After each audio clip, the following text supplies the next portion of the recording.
All right, hello and welcome. Welcome to a new game. We're playing some Shadowrun again. This time we're playing Shadowrun Dragonfall. So this is the director's cut. I don't know what that means, but what I do know, or what I can remember from reading, was that Dragonfall was originally like a DLC of the original Shadowrun that was then spun into its own game. So I'm assuming that's this version, its own distinct game. I mean, I know that to be true because I launched it as its own distinct game, but I don't know what like the director's cut means. Like if there's more content than originally, I have no idea. But either way, I really liked the first Shadowrun. I think it was fun. It was a good world building, interesting story. I don't know if this story is at all related. I'm going to suspect it's not.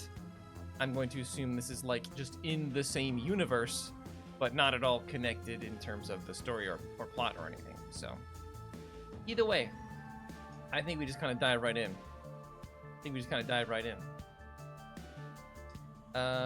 Okay. I guess we play the only thing that we can play. Version updated. Wow, wait, what? This updated like 2 weeks ago.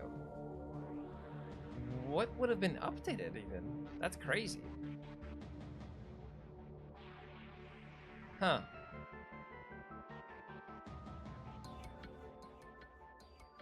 We are now in Berlin. That's where the dragon is from. Okay. Normal's fine. Normal's fine. I'm assuming we make a brand new character. Yeah, we sure do.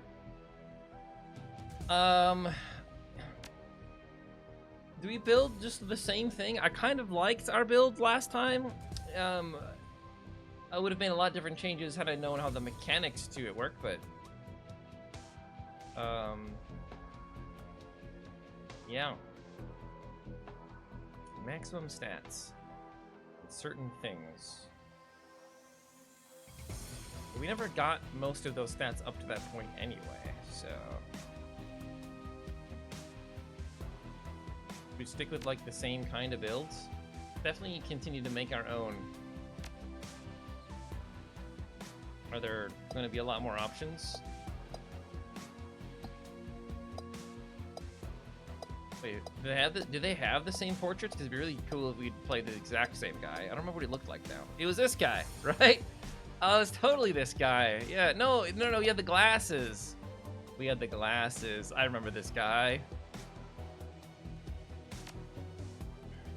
Okay, so we did this thing where we got all the way up to max Riz, basically. We wanted to be cool with Shadowrunners and security, so we could talk our way out of things. And then I think last time we picked street. I think that's probably still fine. And then we messed around. We dabbled in like spells and stuff, but I think that was a mistake. I don't think we needed to dabble in spell casting at all. We're just rizzing for the sake of rizzing. You know?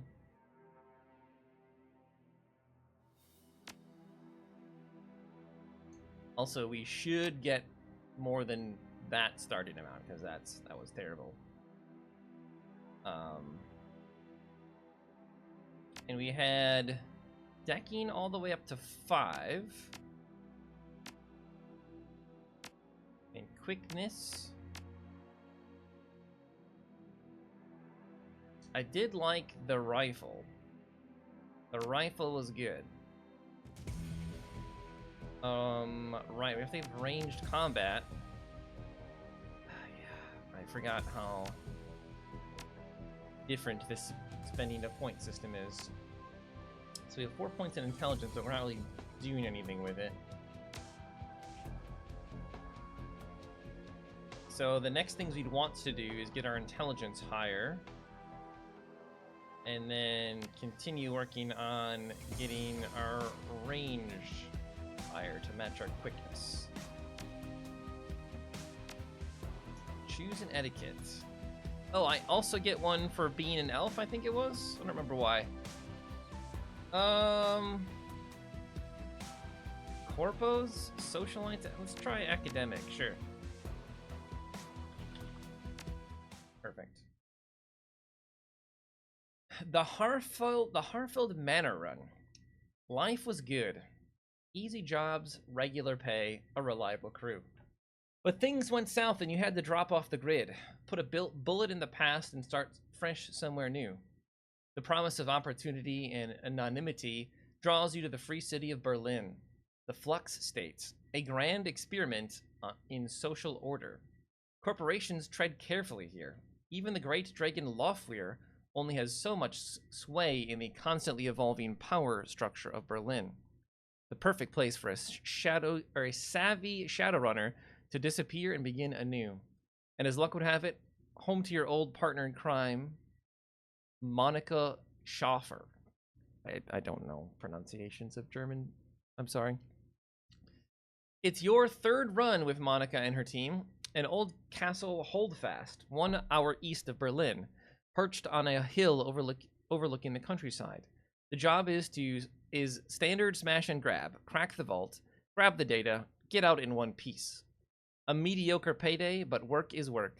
As the team gathers for Monica's pre-run briefing, you pause to take in your surroundings.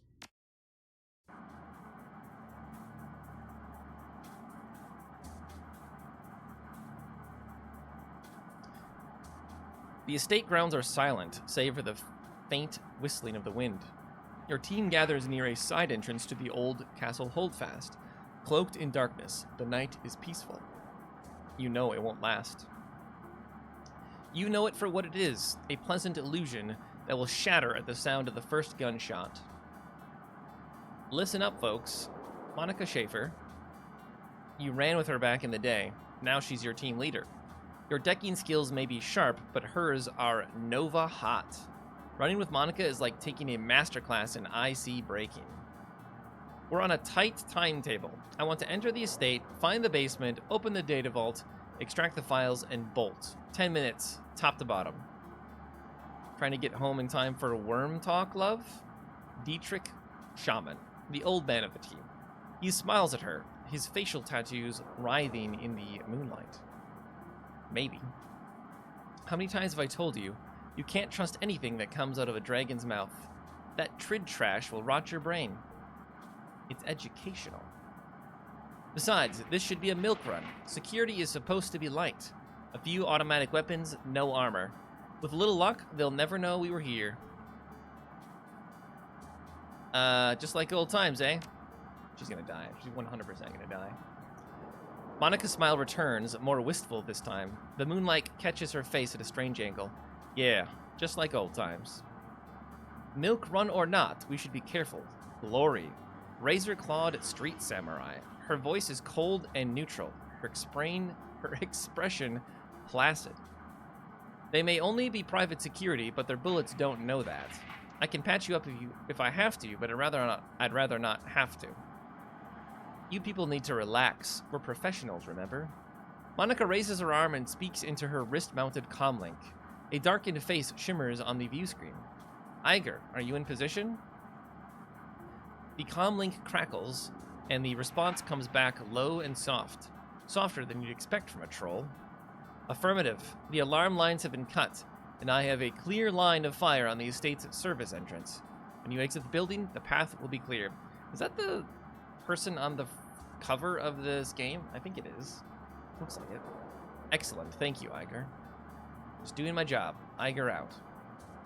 The comlink goes dark. Monica winks at you as she drops her arm. See? We're professionals.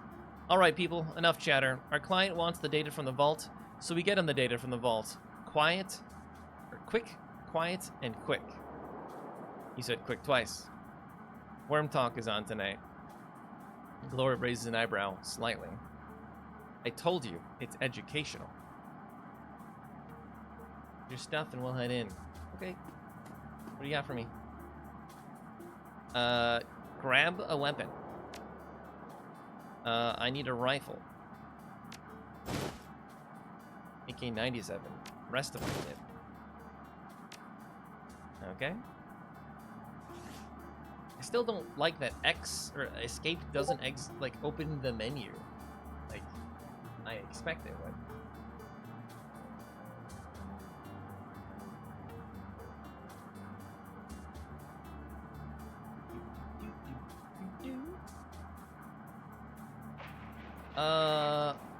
Harfield Manor. Okay. Our gear. Oh yeah, we had those legs, those crazy legs last time too. We don't have any programs, but hopefully that won't matter.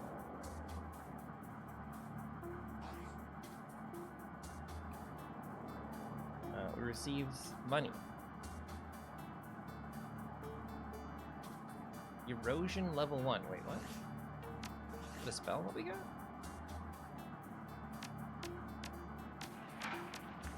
It says we got erosion level 1, but I do not have erosion level 1. I don't know what that means. Okay, anyway.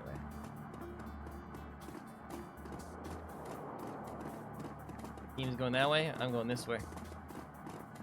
That's the plan, right? Make this take really long?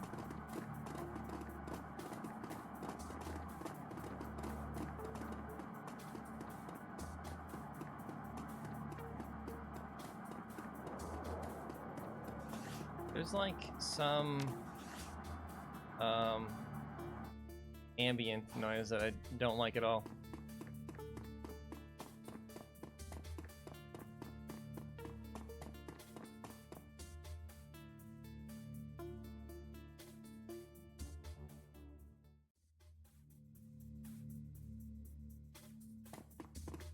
Okay.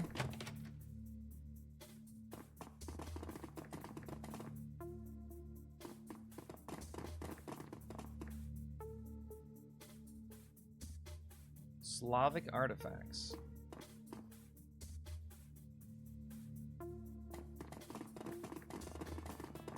Quite the collection. The vase in this case looks both very old and very valuable. A fine scrollwork of lapis and gold leaf decorates exterior, and the interior shimmers with the organic beauty of an abalone shell. Your fixer could probably move this thing a heartbeat. Can't help but notice the glass casing looks awfully flimsy.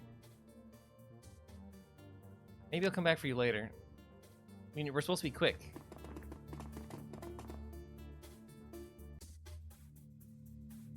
I mean, that's probably gonna like set off an alarm, right?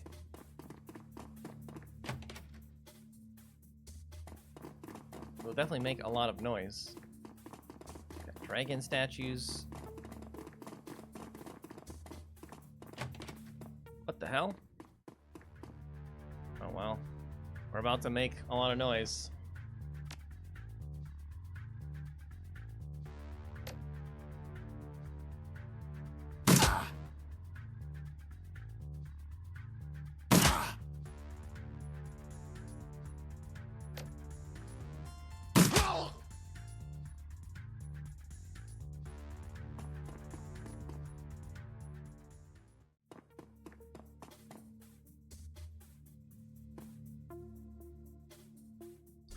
Security alert response plan Quebec 6. HTR team responding. Where is decking 2? Okay, so I don't think you're the decker. Only she's the decker.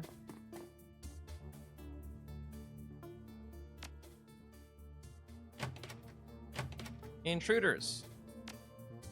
Alright, can I probably can't do that anymore, right?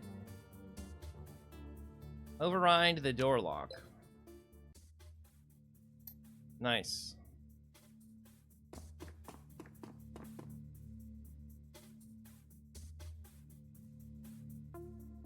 I can't shoot that guy from here.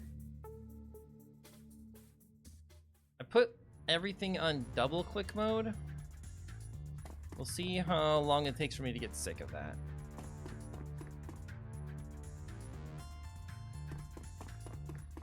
Wait, you got throwing knives. What the hell?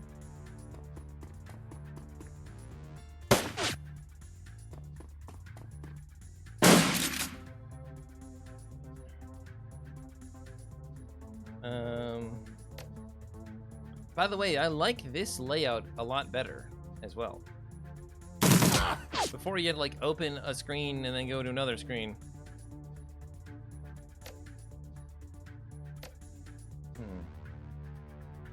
Just move you up a little bit.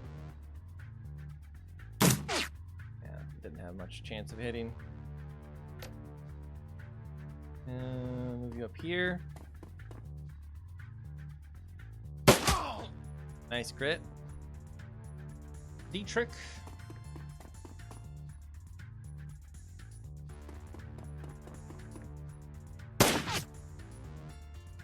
Yeah, that was fortunate because we don't have any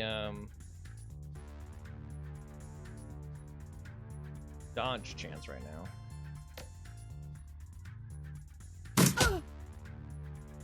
Cover. So you took half damage.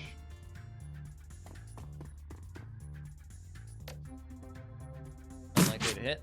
Yeah.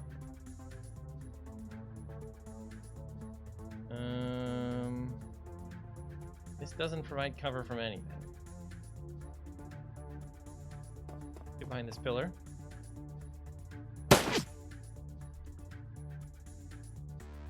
Can I just have you go and inspect that? And smash it?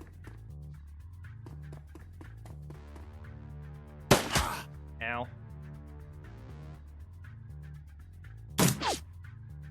Don't really want to charge you.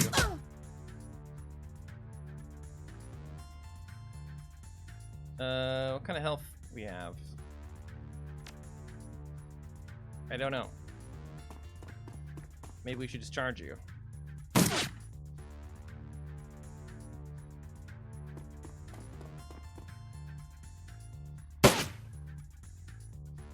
Alright, smash it.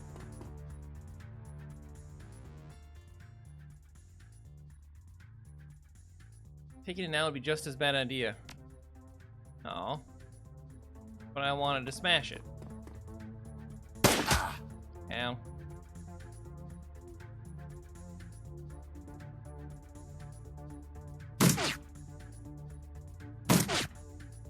We are hitting nothing.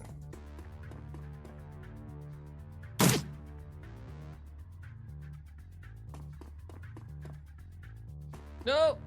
I just clicked.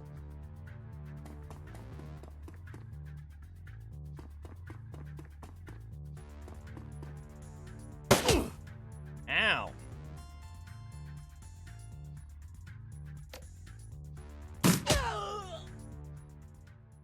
Okay.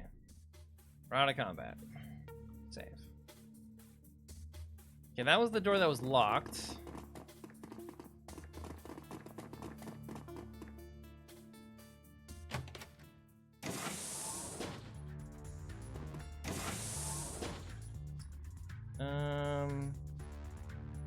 We go here.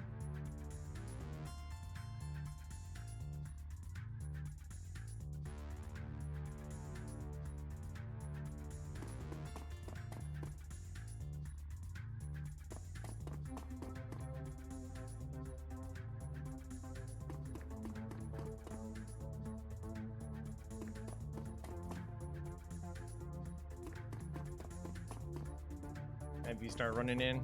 What's that skull on? Ow.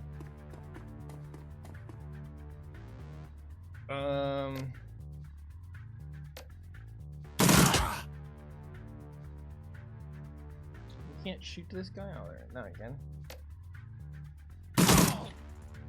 You're dead.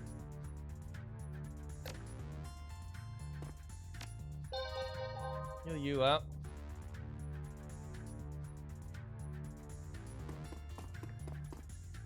Start shurikening people.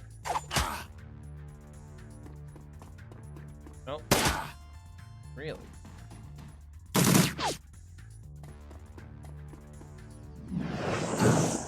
Ow. Jeez. How do we do like spells and stuff? What is this? And erasers.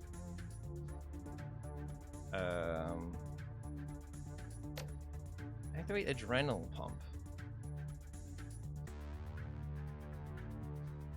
Okay, not what I was expecting.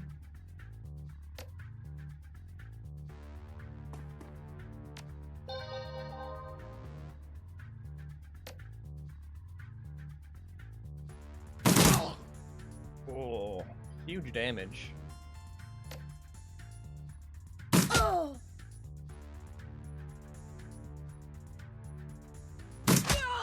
Huge damage. Oh, what is this? More accurate.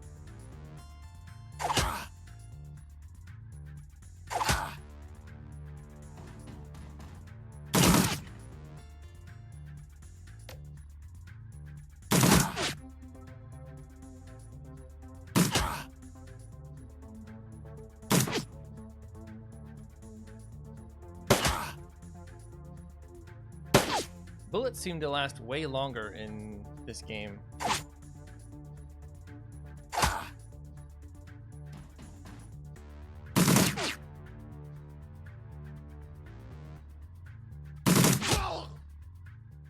Okay.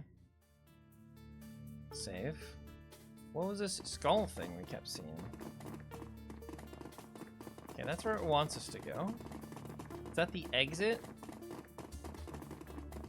Gotta be the exit. This is the vault area, right? Oh dang, are we immediately going into Cybertown? Select a jacker, or a decker to jack in.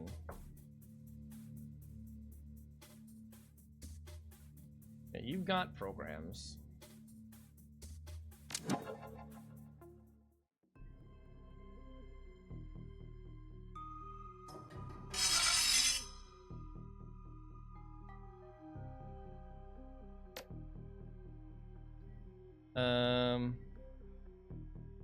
Okay, yeah, this UI is much different.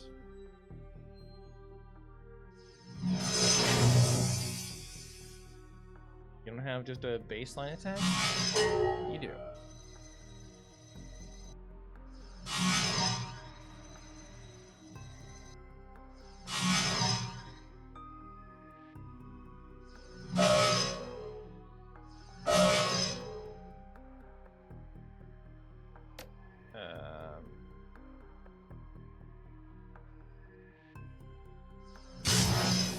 I see it's a dot plus damage.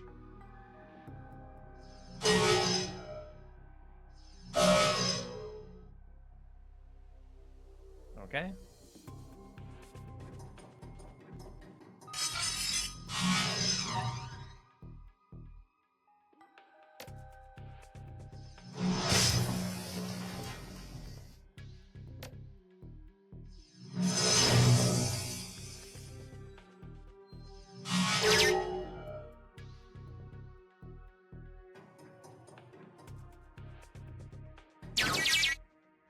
Okay, we got our thing.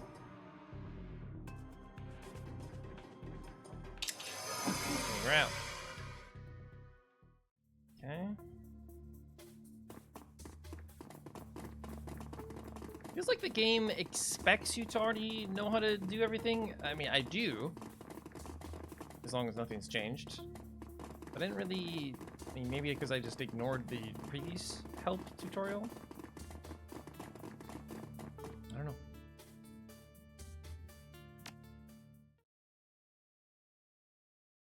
The Harfeld Manor run. So far, so good. If your skirmish with security set off any alarms, you don't hear them. Monica leads the rest of the team downward into the basement of the Harfeld Manor. Your payday is waiting. The data vault lies ahead. What was the thing that we just got? I thought that was it. Dietrich eyes the door, then turns to Monica. That's a big freaking vault. Liebken? Bigger than on the schematic. The schematic didn't have a date. Our client may have old intel. Still, our instructions were clear. The data we're looking for should be just on the other side of this door. Monica combs a hand through her hair, parting it to reveal the black plastic sheath of her data jack. A quick jaunt into the matrix, a little digital hand waving, and I'll have this thing wide open. Be right back. A burst of static crackles through the tiny speaker on Monica's comlink. Iger, still in position outside the estate. Hold on, Monica. Who's in charge while you're jacked in? We already went through this. Monica rolls her eyes. Dietrich fixes his stare intently on the vault door. Glory looks cold and distant, just as she always does. We've been through this before, Iker. You're not in the KSK anymore, and that chain of command nonsense doesn't fly in the shadows. We don't need rules and regulations to guide us. The same principles that apply to the flux state. Please, spare me the lecture. Your politics have nothing to do with this. Best get used to it, Iger, love. Look, it's a simple question. Years of experience tell me that it needs an answer. Requires decking 2. That's annoying. Let's have a second just in case. Monica stares at you for a moment, clearly irritated. Then that twinkle appears in her eye again. She smiles at you. She speaks into her comlink. Very well, we'll do this one Iger's way. While I'm jacked in, Graves is in charge. There's a pause, then Iger's voice crackles out of the comlink. Graves? Did I hear you right? You're putting the rookie in command?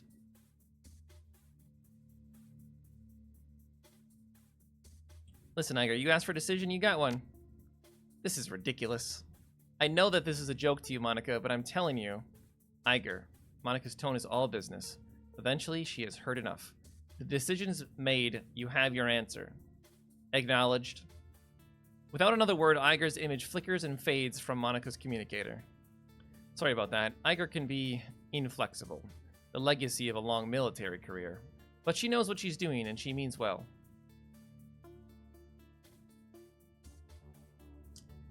No sweat. I'll buy her a beer and talk it out after the run. Good man. Iger's skills and experience are invaluable to this team. It would be good to have her on your side. Okay, enough chatter. Let's get this done. Monica turns towards the door, fingers poised on the controls of her cyberdeck, then glances back at you with a grin. See you on the other side. Then she punches it, projecting her consciousness into cyberspace. Her fingers harmonizing in the smooth, rhythmic staccato that only an expert decker can achieve.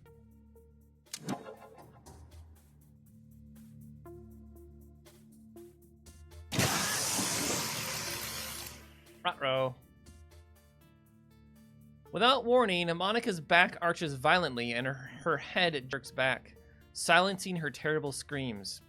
Muscle spasms ripple through her face, and her jaw snaps shut, sending a mist of blood spraying from between her teeth. You look down to see a nub of pink flesh hit the floor, the tip of her tongue. The room explodes into action. Glory leaps towards Monica, her hand outstretched to yank the cord from her data jack. Dietrich surges forward to wrap the team's fallen decker in a bear hug, holding her against the convulsions that rack her body. With Monica's unearthly screams still ringing sharply in your head, you're only dimly aware of the door slamming shut behind you. Smash the cyberdeck, help Dietrich hold her down. I'll help hold her down. As Dietrich holds Monica's thrashing body, you grab her head in both hands and hold it steady. Gloria wraps a cybernetically enhanced hand around the cord leading to Monica's data jack and pries it free. Though commingled scents of charred meat and ozone fill the air, you've seen the effects of biofeedback before, but nothing like this. Oh, Jesus. Suddenly, Monica's eyes flutter open. Muscle tremors continue to distort her face, and blood oozes between her lips. You see the muscles in her jaw tensing, and the look of concentration in her eyes. She's struggling to speak. Talk to me, Monica. What are you trying to say? Slowly, painfully, Monica wrestles her jaw open. The blood, welled up in her mouth, comes pouring out in a slick, covering her chest. She expels a thick, guttural sound that might be a word. Satisfied, she closes her eyes and forces her mouth to make the shape she needs. Fear. With an effort, Monica opens her eyes again and meets yours. You see pain and fear in her gaze, and something else. Hope? Fürschwingi. What? A sudden spasm jerks Monica's head back again. She grunts, then her chin drops to her chest and her head lops to one side. Her eyes fix on an object in the next room, a computer terminal. The soft light of a cursor blinks on its recessed screen. Slowly, she attempts to speak again, but the only sound that emerges is a long, strangled croak. A look of resignation washes over Monica's face, and she stops fighting. Her slick jaw goes slack, and she dies. I told you she was gonna die. I knew it. Objective, keep the team alive. Oh, dang, they got Vin Diesel. Okay. We need to get out of here now. We need to murder them all. That's all we need to do. Go here. Oh, huge crit. Dang. So you can't shoot that guy.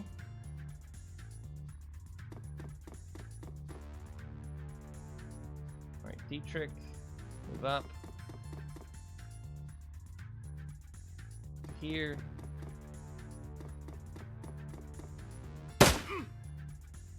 Bro just walked up and shot me point blank. And now he's dead. Activate the terminal. Save. This requires to hack in. MCPOS Building Maintenance Software version 1.01. Command line interface. Internal memory checksum invalid. Wait, that's our name. This terminal is printing your name out over and over again, Graves. You better get over here. Well, it looks like we know who needs to do the job. Alright, well, I want you to check out what's going on here while we have a moment.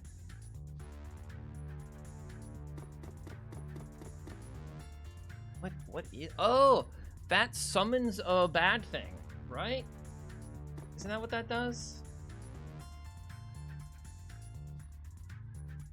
I remember that, like spirits or whatever.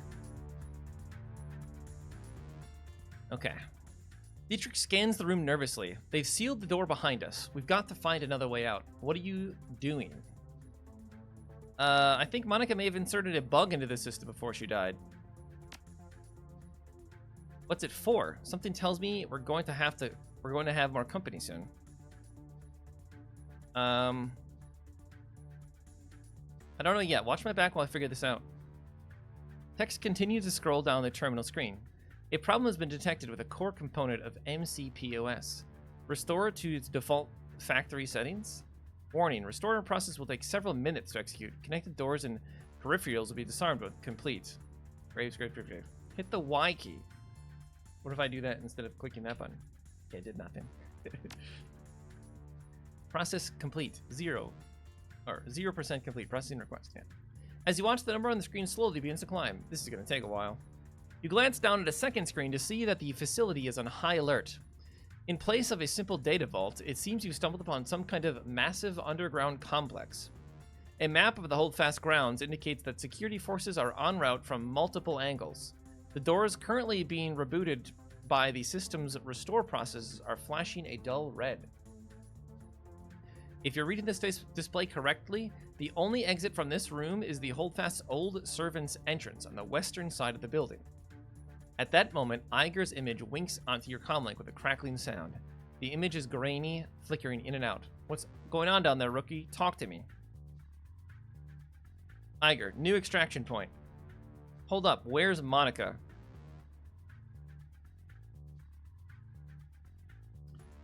Monica didn't make... Yeah, she didn't make it. Now we have to get out of here. Look for an old servant's entrance at the west of the main grounds. We'll rendezvous with you there. I mean... Do we need to apologize? She's the military. Down. We'll be exiting via... I need you to keep that exit clear. Iger's silence is thick, but when she responds, her tone is professional. Roger that. She cuts out without another word. Glory turns to face you, her movement smooth and robotic. Her voice comes out in a frosty monotone. What's the play, Graves?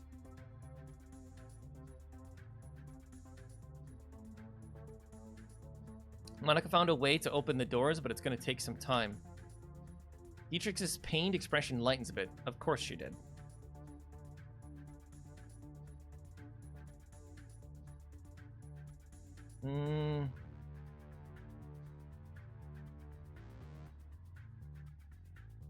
Thanks to her, we might get out of here alive. Now let's find some cover and wait for the door locks to disarm.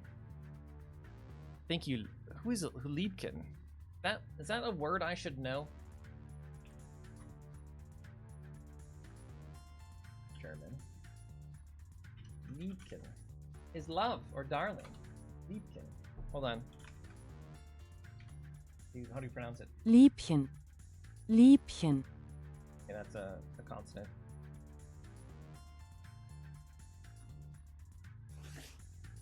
Okay, survive until the door unlocks. So that's the door we're going through. They could be coming from literally any direction. Let's not be over here by ourselves.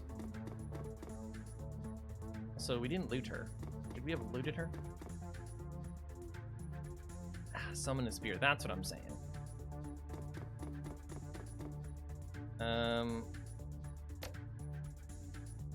Use the target change for 2 rounds. Heal a wound on you.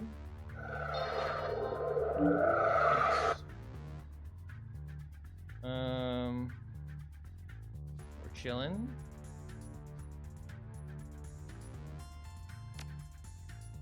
You're also chilling. So you got spells. Lightning AoE attack. Increase the friendly target's AP by 1 for 2 rounds. Dragon Slayer idol. Interesting. Okay, there's baddies incoming, but we don't know from where. I think we just wait until they show up. Oh, there they are. They've got a robot. Okay.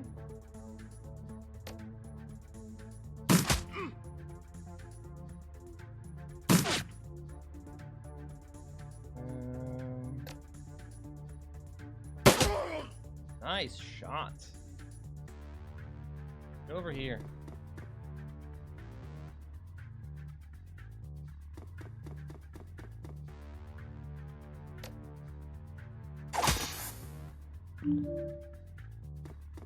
Oh. Came from there. Ow. No! Oh no. Oh, that's gonna be a painful misclick. That's a very painful misclick.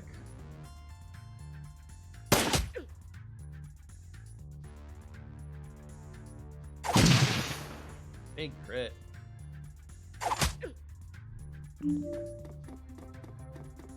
Where's that guy going?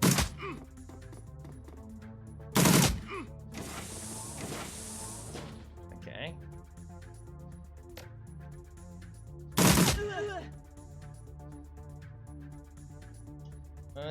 You're not in position to really do much.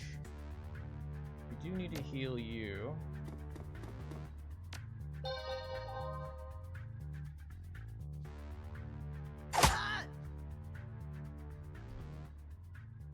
The figure loping toward you is big, even for an orc. The majority of his body is sheathed in a suit of heavy, overlapping plates. But you can see of his face looks raw and slick, like old scar tissue stretched tight over his skull. He wears an expression of supreme confidence.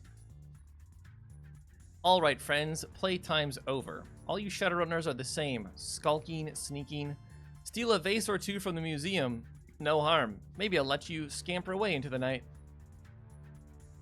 But now it's too late for that sort of generosity. Visitors aren't welcome down here. The gaping maw of the minigun jerks upward, an impatient gesture loaded with malice. Drop your weapons and surrender. That's military-grade armor he's wearing, Graves. Hardened against small arms fire. We'll have a tough time getting through it. I'm less concerned about the armor than I am about the minigun. Those things can tear a man in half. You have 3 seconds before I open the hose. Step out here and surrender, and I promise I'll make this easy. Something tells me you're going to kill us either way. True, I can't deny it, but wouldn't it be easier if you didn't fight back?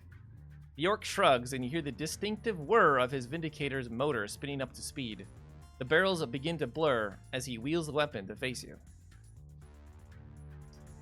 Okay, well, that's a problem.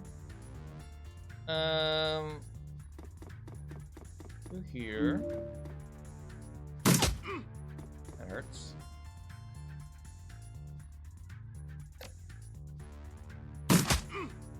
That guy's got a lot of health.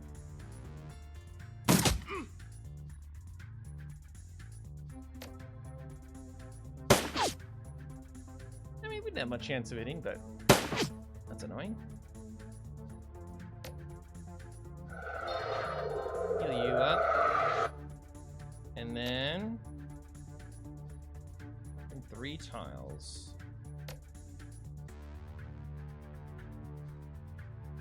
I hit that guy.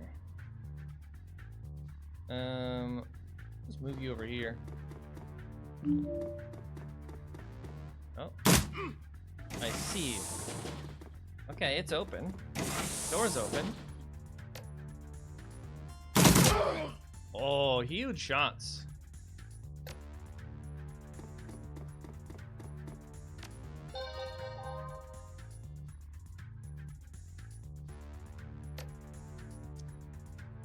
How come we can't target that guy with this ability? But we could throw a knife at him. Oh, no, no, no. I thought it was a debuff on an enemy. It's a buff on an ally. I see. Ow.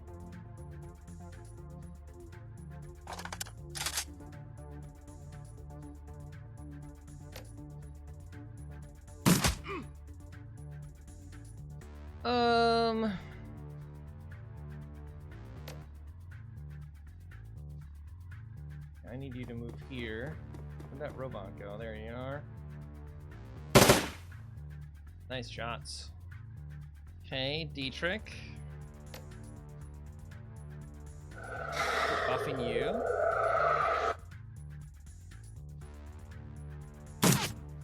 You missed a 60% chance.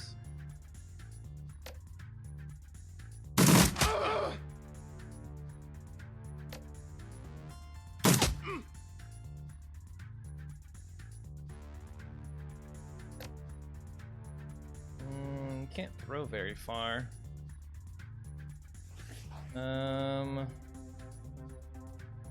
Go up here.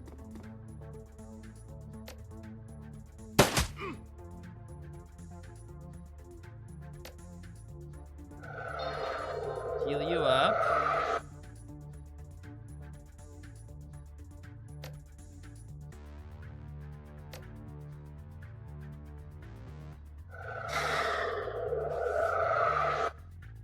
Escape road is clear.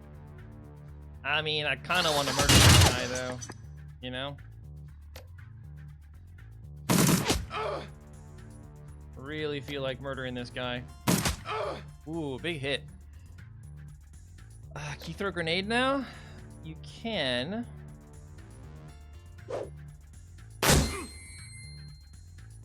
Unbalanced. I don't know what that did.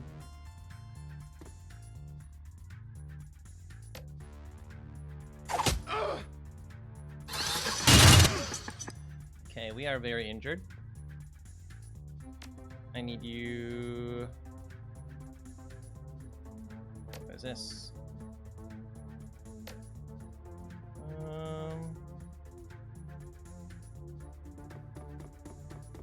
Wait, no. Oh, whatever, we're here now. Point blank against this guy. Alright, I need to heal myself.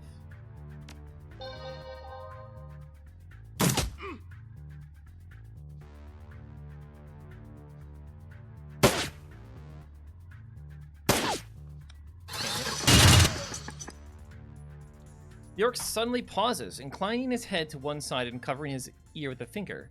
His vindicator starts to spin down. Yes, sir, acknowledged. He grunts, briefly tapping the finger against his ear. Well, we didn't beat him soon enough. I don't know, maybe. Squads 3 and 5 report the main entrance. Do not let the intruders escape.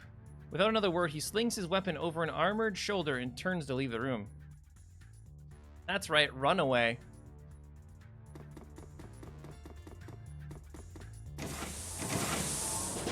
Let's get the fudge out of here.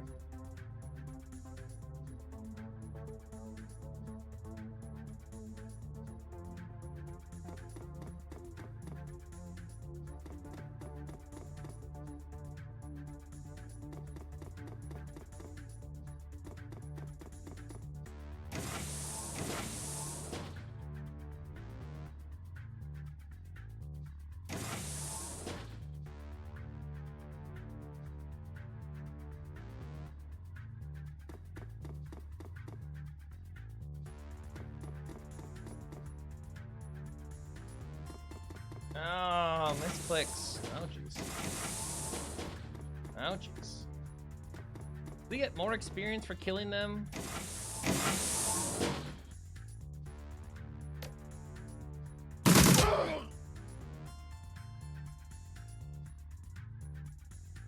Get you out of here.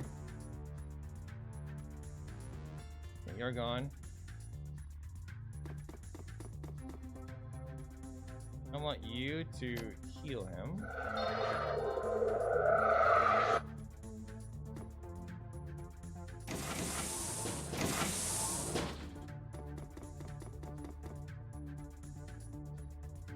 And then Dietrich.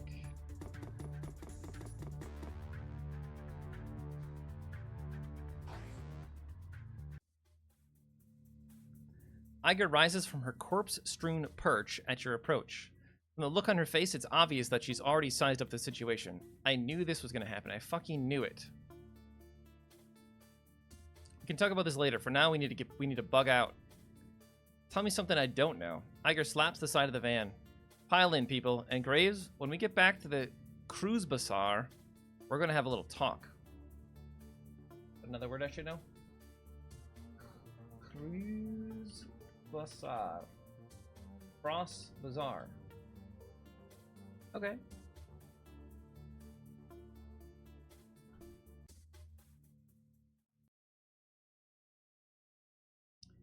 The Cruise Bazaar. Kreuzberg. Home to nearly 500,000 people, and until very recently, Monica Schaefer. Once a melting pot of cultural diversity, it's now a chaotic mess of wealth and poverty, crime and commerce, anarchy and control. It's also home to your own little slice of Berlin, a neighborhood that locals call the Cruise Bazaar, a safe port in the eye of a storm.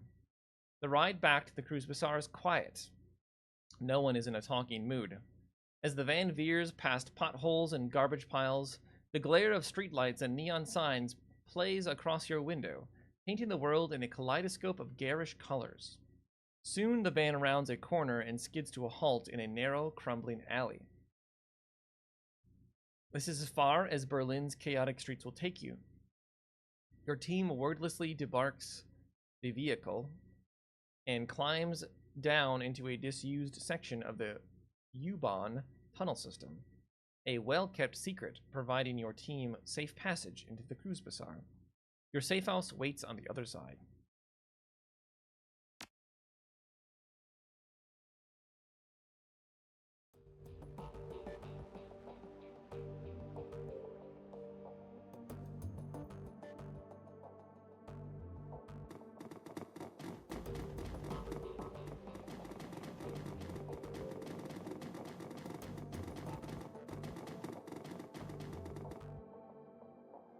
You level up, by the way?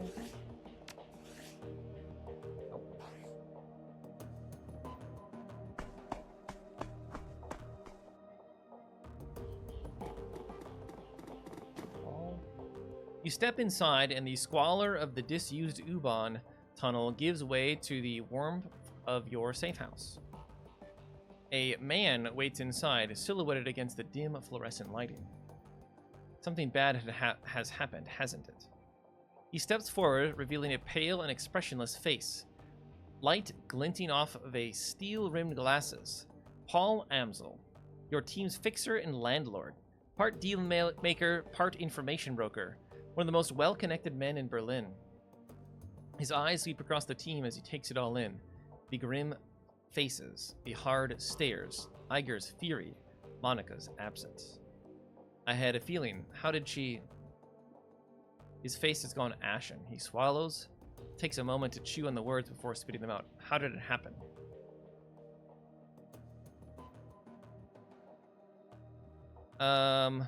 Something in the vault security system got her while she was jacked in. It was over in an instant. I've seen Monica hit black IC before. This was something worse. Lori nods, her motions robotic and spare. Monica died of a biofeedback-induced stroke. That's right. Iger thrusts a gloved finger into your chest, and this idiot stood by and let it happen. Bitch, what? Excuse me?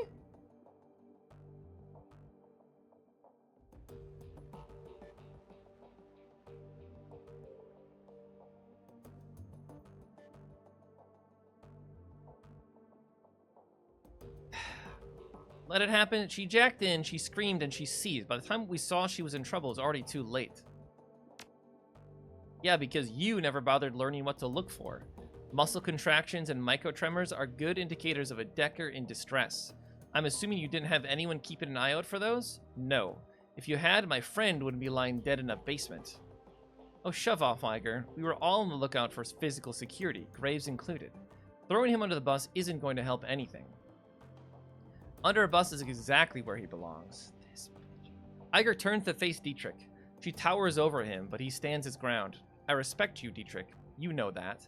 But you don't have my training. None of you have. Monica was good. She was the best, right? But she was also overconfident. She treated the job like it was a game. Do that long enough, and you're gonna get burned. Iger turns her focus back to you.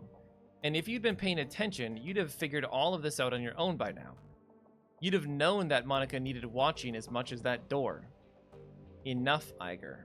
Amsel's voice is hoarse, his expression blank. Enough. Iger pushes ahead, heedless of the interruption.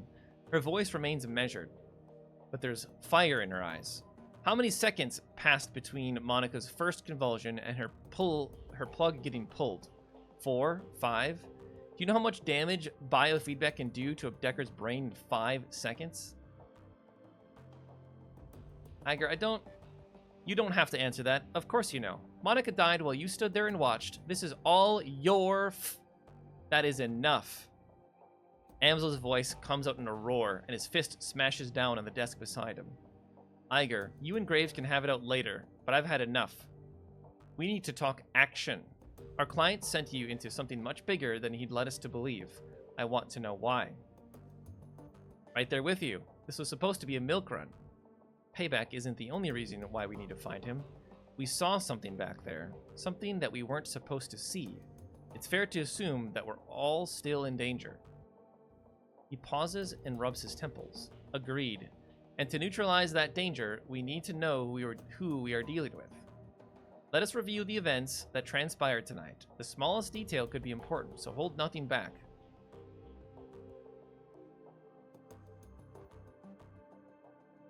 Oh yeah, Monica lived long enough to say a name. Feuersvinge. She fought hard to tell us. It must be important. Amsel seems taken aback. He pauses for a moment before responding. The Firewing. This is unexpected. You'll have to forgive me. This brings back many unpleasant memories. The Firewing? Oh, hey, Hunter. The most terrible of the great dragons. There are those who would disagree, but they never experienced the terror of living in her shadow. You are far too young to remember her, of course, but for Germans of my generation, the name Feuersving is synonymous with chaos, destruction, and death. This game was a favorite when I was younger. So, like, last year? Hello, Melkor, how are you? By the way, I saw your message. I don't know what chameleon is, by the way. I have not heard of that.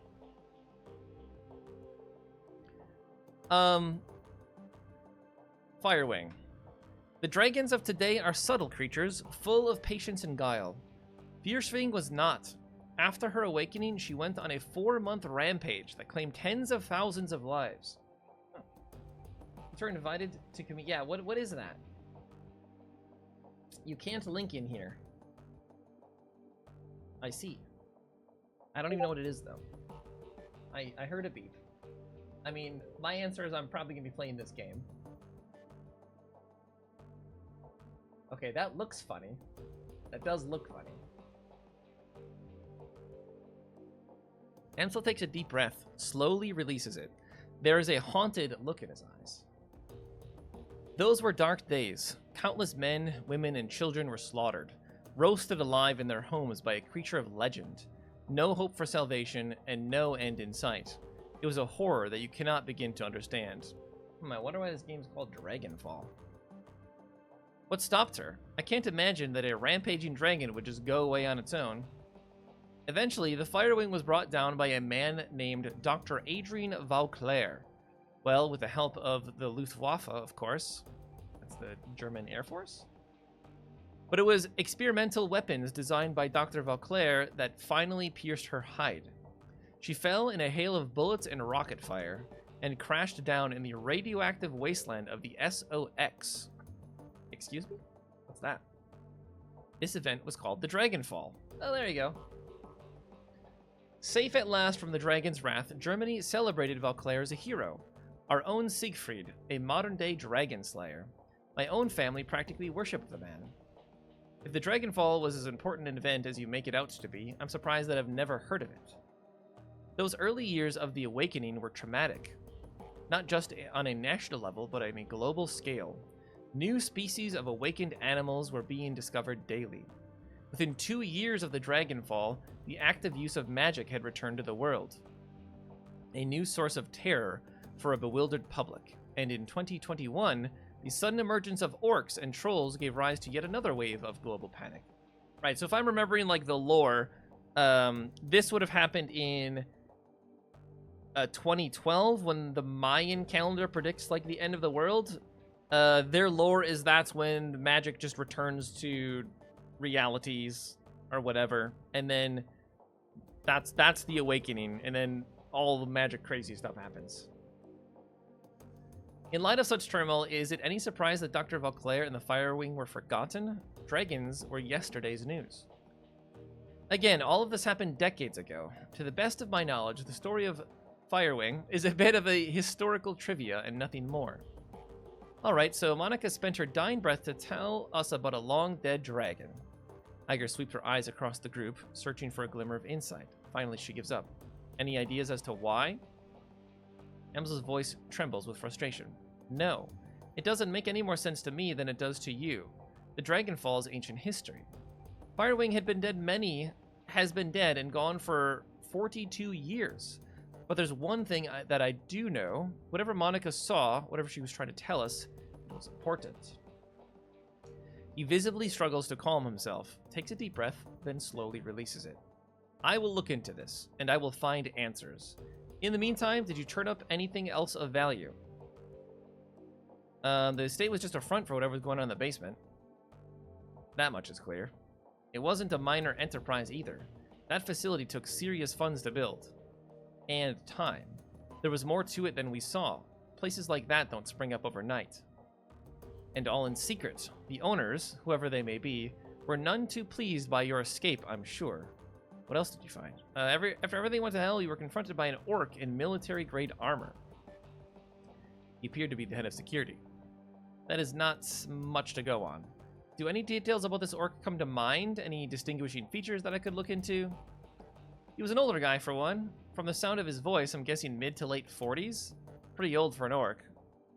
And he'd had skin grafts. Most of his face looked like replacement material. If the grafts came from a legitimate hospital, there may be medical records. That is something. I'll see what I can find out. Did you note anything else during the run that may be of value? Nope. That's not much. Amsel nods, his face is drawn and haggard. It is thin, I agree. A basement, a middle-aged orc with skin grafts, and a long-forgotten world event.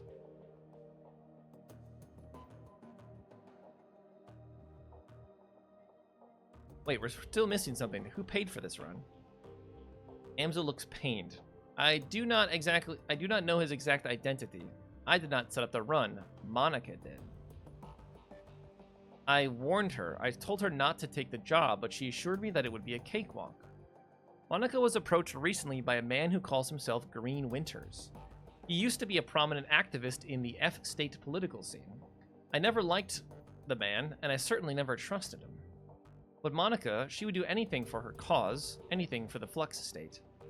Winters swore that the data he was after was crucial to ensuring the future stability of the Flux. And that was all it took. That sounds like Green Winters our best lead then. Yes, most definitely is. It is clear that Green Winters has involved us in something much larger than he led Monica to believe. When he finds out what happens on the run, he's probably gonna rabbit. We need to chase him down before that happens. So we need information, and we need it fast. There's a man here in the Cruz Bazaar, a Turk named Altug Burak Gazi. I definitely know Turkish. He owns a little soy calf shop just down the way called Cafe Sezve. This man is also a purveyor of information. I have done business with him from time to time. You think he would know something about Green Winters? When I discovered Monica's renewed association with Green Winters, I contacted Altug. One of his people has been keeping tabs on Winters ever since. Okay, actually, I do know only a little bit about Turkic, and I think the little, maybe it's the umlauts. One of the G's is actually like a glottal stop, and it just enunciates, or no, it extends the word, so it'd just be Altu. I could be making that up, though. As I said, I do not trust the man.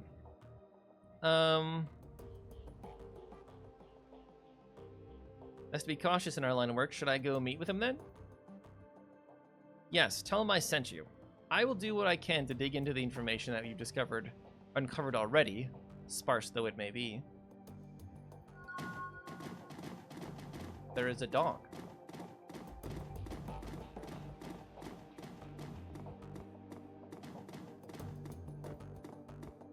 We level up?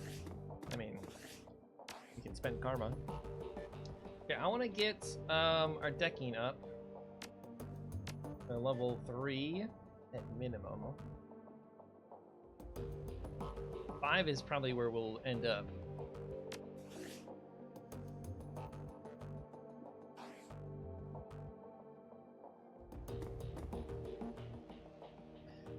Graves, did you get information? No. Okay. I was hoping I'd be able to talk about other things. Hey, Dietrich, how you doing? Dietrich turns his head at your approach. His aging face is traced with a network of faint scars, the legacy of too many fights over too many years.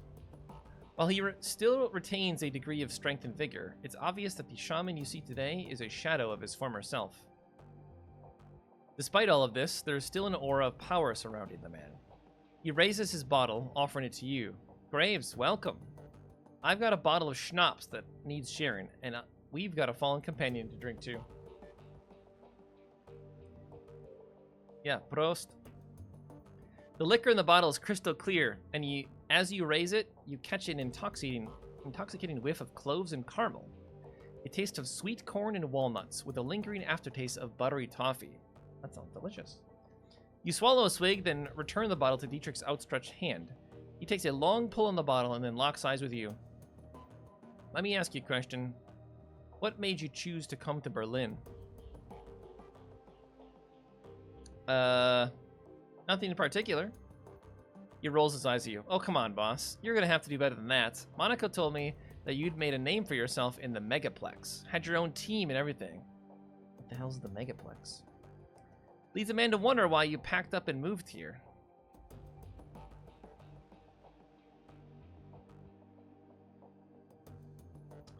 The old crew betrayed me.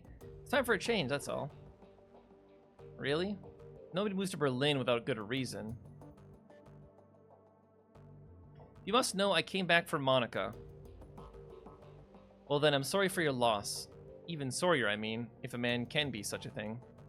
A look of profound sadness crosses Dietrich's face, and he takes another long swig on his bottle. Ah yes, Monica. Dietrich raises his bottle again, then closes his eyes and takes a long drink. After the moment passes, he turns his attention to you. It all comes back to our girl, doesn't it? Well, let me ask you, just what was your relationship with Monica anyway? I know that you two knew each other way back, but she was pretty coy about these things. Why do you want to know? Monica was my friend. I cared about her. I don't know, I guess that I just want to get to know her better. There were some areas of her life that have always been a mystery, and you could shed any light on them, I'd appreciate it.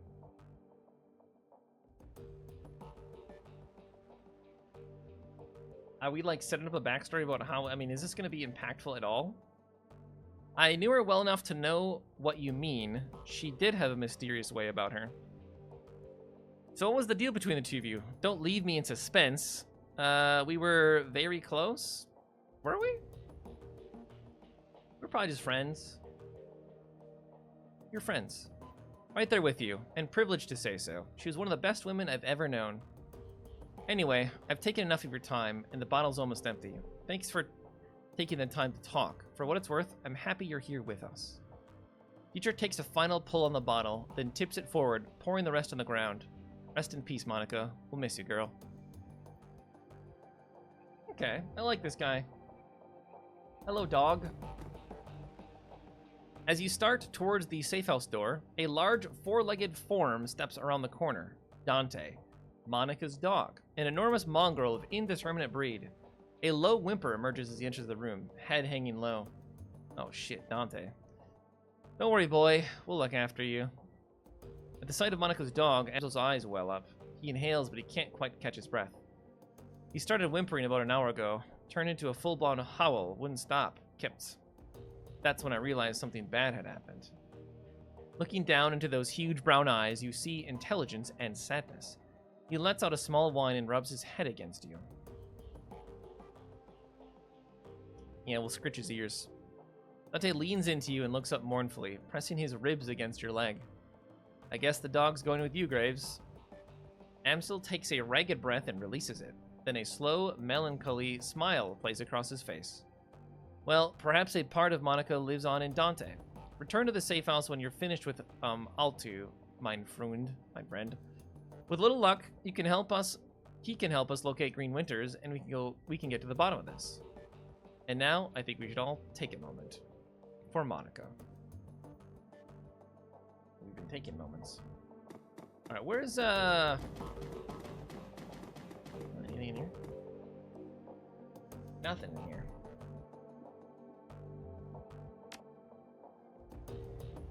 Okay, that's Iger. Glory.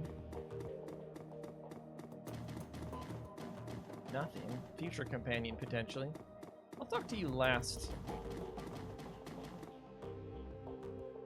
Glory is beautiful, in a waifish sort of way. Her features are almost elvish in their delicacy, but there's something cold about her that you find slightly unsettling. What's more unsettling is her chrome. Glory is rocking a heavy loadout of cyberware, from head to toe. She looks to be composed more of plastic and metal than she is of skin and bone. In the shadows, individuals such as this are anything but uncommon, but Glory's cyberware is first generation, all of it. Bulky, invasive, practically museum pieces. This chrome was obsolete well before she was born. Graves, can I help you? I have a question for you, Glory, of the personal kind. I'm not big on sharing sport, personal reasons. You understand, I'm sure. The edge in her voice tells you she's not interested in continue this conversation.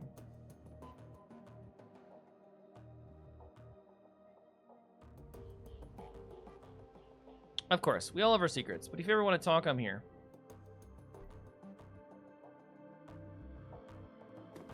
Ow, she doesn't want to talk. Iger glares at you, and you can taste the bile in her stare. She clearly still blames you for Monica's death. Something I can do for you, fearless leader?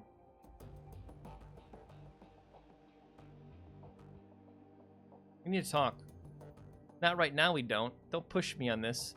One of these days, we're gonna hash this out, and you can talk all you like about the clusterfuck that killed one of my best friends, but it won't be today. Alright, I get the hint. I'll give you your space. Good call.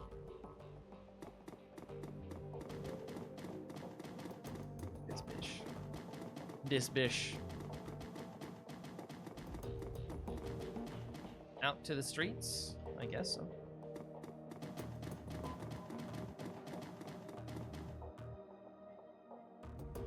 What's this? Again, I don't know German. Nur für Mitarbeiter. Not for something? I don't know if newer is not. Okay.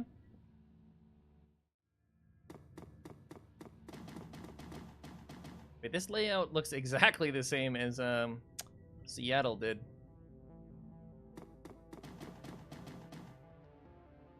The dwarvish tech vendor smiles at you with practiced ease, her almond eyes twinkling with the glare from a dozen trid screens. She speaks in a clipped, heavily accented German. Welcome to the data haven. Can I help you with something? Okay, no, we're not gonna go there. Okay, that was the only time I'll do a ridiculous accent. Also, that was definitely more male than female. I'm in the market for something exotic. What kind of tech do you carry? Anything and everything. Need a new deck? Some software, perhaps? I'm your girl. Or maybe you're a rigger like I am. Perhaps I can interest you in a drone? No, I need programs, apparently. I do have some money.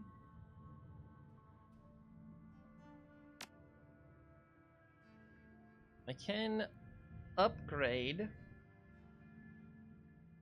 my... I don't need to upgrade my deck, though, because I think I've got other things that are more important. This one, intelligence is cool. I do need better programs. Because I have none. I should get...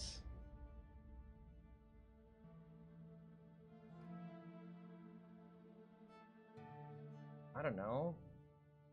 Maybe don't bother because we're gonna upgrade them later anyway. Okay, there's the cafe. Let's go look at other things before we head there.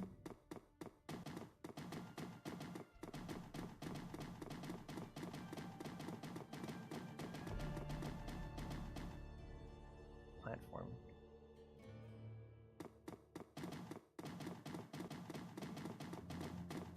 A lion or a bear with a gun? Where's this go?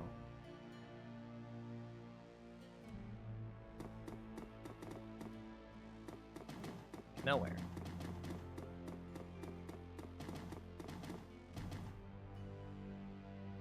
Samuel Beckenbauer.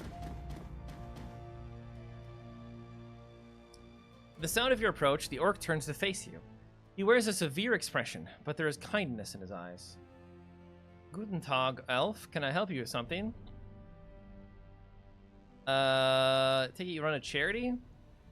Yes, it isn't much, but we do what we can. Such as? In the past several years, I've established a shelter where the dispossessed can sleep. A soup kitchen to feed the hungry, and a library for the people of the Cruz Bazaar to better themselves. It isn't much, I admit, but it's a start. A good start, Samuel. You mustn't be so hard on yourself. There are limits to what one man, even a determined man, can accomplish. This is true. Thankfully, some of the residents that I've helped over the years have come back around to help me. I've got 15 assorted orcs and trolls from all around the Cruz Bazaar working with me now. They help me man the soup line, stock the library shelves, and to do all of the hundreds of other little things that a community organization needs done every day. These extraordinary individuals are living proof that what we have done here has value. They are my inspiration to continue forward. She beams at the compliment. From her body language, it's clear that she idolizes Beckenbauer.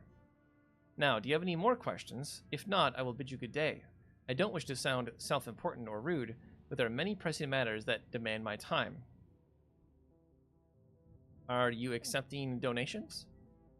Yes, of course. We're actually desperate for them, truth be told. People seem more intent on taking care of themselves than they are on providing for the less fortunate. Of course, these concepts are not unrelated. As poverty rates increase, so does the crime rate. Assisting the needy increases the quality of life for all. In any event, our shelter has some basic needs that desperately need to be filled. The walls of the shelter are not insulated, and new blankets would go a long way toward keeping our guests healthy and comfortable. Ideally, we'd like to purchase some space heaters as well. With 250 new yen, we could make the purchase. Of course, I do not expect you, a relative stranger to our keys, to contribute much. Whatever you could spare would be most appreciated. Okay. This is incredibly generous. Thank you, mein friend. Not a big deal, Sam. Do good with it. With this donation, we have reached our first goal. Thank you so much for your kind assistance. I will put your contribution to work stocking the shelter with blankets and heaters. Not a problem. Please, do not downplay your contribution. You have shown kindness at a time when few others will. That means something. It means a great deal. Any more donations? I'd like to talk about your policies. Does that mean other races aren't welcome within your organization? That's taking a rather narrow view of what we do. Yes, it is true that my assistants are all members of goblinoid races. It's also true that before they accepted my help, they were thieves, gangers, and deadbeats. This is not because they were bad people. This is because those of us with goblinoid traits are feared, mistreated, and denied gainful employment by society that hates us. I hire only goblinoids because mainstream human society has created a need for me to hire only goblinoids. The orcs and trolls of the Cruz Bazaar deserve a workplace where they'll be treated with dignity and respect. All that being said, our services are available to all. We wouldn't turn a desperate person away, regardless of that person's metatype. Even humans, the most privileged of all races, are welcome at our door. Isn't that what's most important?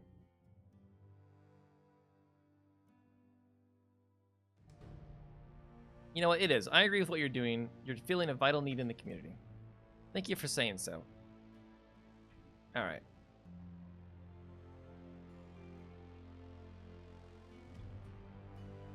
Lane.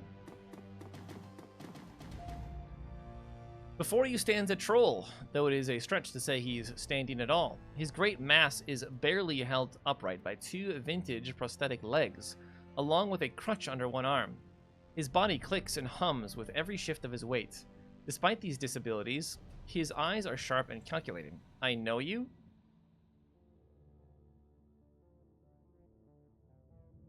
Do I? If you know Monica... ... You one of hers, then? I'm Graves, by the way. Alexi Lane. What do you do here, Mr. Lane? Ache and groan mostly, and try not to be a bother. Something you should know about Monica. Something happened to her on the run. I'm afraid so. There have already been whispers. I had a feeling besides. Monica almost always comes around after a run to check on everybody. She's long overdue, and now here you are in her place, so she's either severely wounded or outright dead. Which is it? Dead. The grizzled troll nods grimly. The servos in his prosthetic complain as he lets loose a heavy sigh. Now that is a shame. She was a hell of a runner, that one. And a good friend.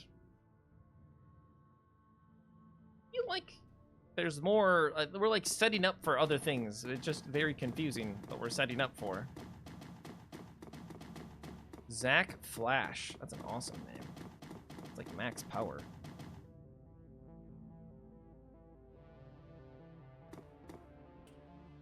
This elf has clearly seen better days. His skin is weathered and emaciated, as though it has been stretched too tightly over his frame.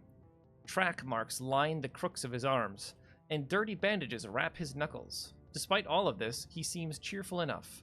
The elf fixes his twinkling, bugged-out eyes on yours and offers you a broad smile, displaying a set of impossibly white teeth. When he speaks to you, his voice is surprisingly deep. Guten Tag, mein Freund. You here for some magic? Because Zach Flash is your magic man. Yeah, I might be interested. Well, then I might be able to help you. What do you got? Oh, a little bit of everything. I've got your Zen and your Hyper, your Nitro and your Nova Coke if you want it. I've got it. I've even got a special concoction of my own design, but I wouldn't recommend it unless you're serious about getting high. Show me what you got. I don't need your drugs. I'm good. We're not going for the special concoction either, that's for sure. Gunari Metzbach. The Romani Patriarch is an impressive figure, an enormous man in his late 60s, burly and broad-chested despite his age. His voice is deep and resonant, and his breath is heavy with the stench of pipe tobacco. Tavin Boxtail Elf, you've come here to conduct some business? If so, I welcome you to Metbeck Arms and Ammunition. If not, keep right on walking. Cash in, I need weapons. Show me what you got. Ooh, 4 armor, 5. Okay, I mean, we're gonna run out of money real quick. I would like a better rifle, though. But we don't have enough ranged combat. I really need to level up.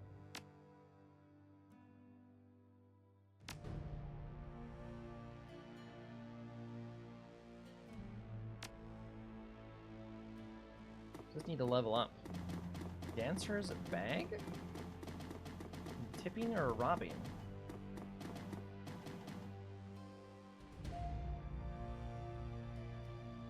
Tip the dancer? €5. Okay. I don't know what the point of that was, but we did it. Talismonger shop. Talismonger's shop. Let's go somewhere.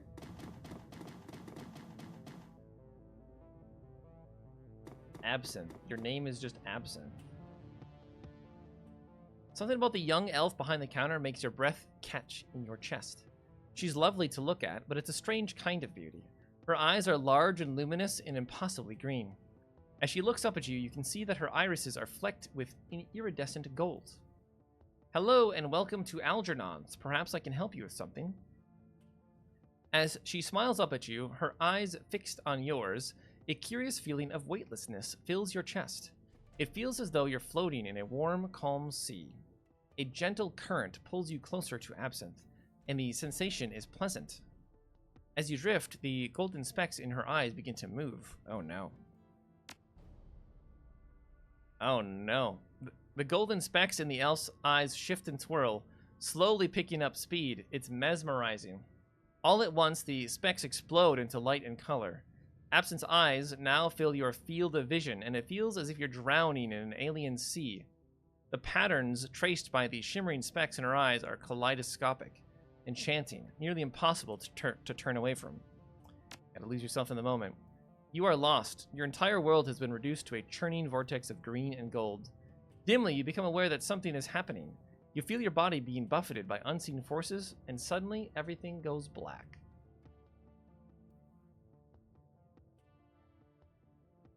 Slowly and painfully, you struggle your way back to consciousness. The shop's owner, Algernon, is peering down at you. Wait, that's the guy that was in the first game, right? An expression of concern on his face. Absinthe stands beside him, her expression one of embarrassment. Welcome back, friend. Algernon extends a hand to help you to your feet. Absinthe shifts slightly to allow you to stand. What happened? My fault and my apologies. Sometimes when I daydream, I bring others along for the ride. It was unintentional, yes, but there was no harm done, correct? You'll be fine. No harm done. If you excuse me, I'm going to go stand in the corner for a while. What happened? Also, what are you doing here? Please excuse me, I have work to do. Greetings, young elf. The elf's voice is smooth as silk and enriched as clotted cream. Something about him instantly puts you at ease. I'm Algernon Halfdream, the owner of this establishment. In my shop, you will find only the finest in magical paraphernalia. Now tell me, how may I serve you? Show me what you got. I do like the Riz shirt. That could be good. We don't need spells, because we're never going to cast them.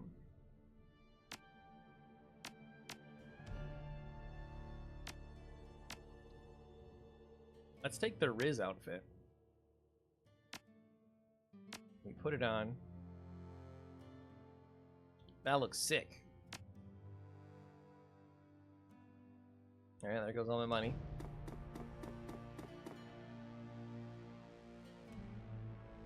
David.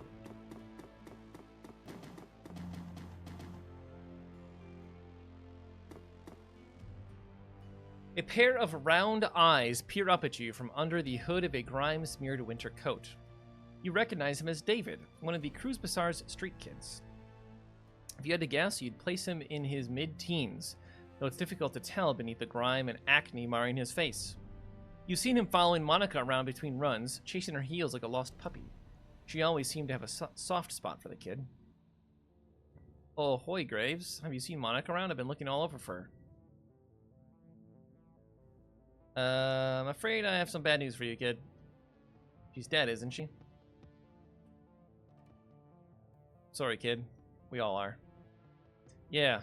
Look, I think I want to be alone right now. Yeah, that's rough, buddy.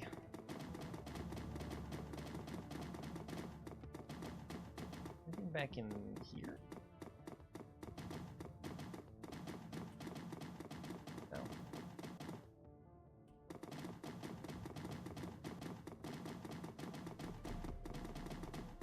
Triage Cyber Clinic.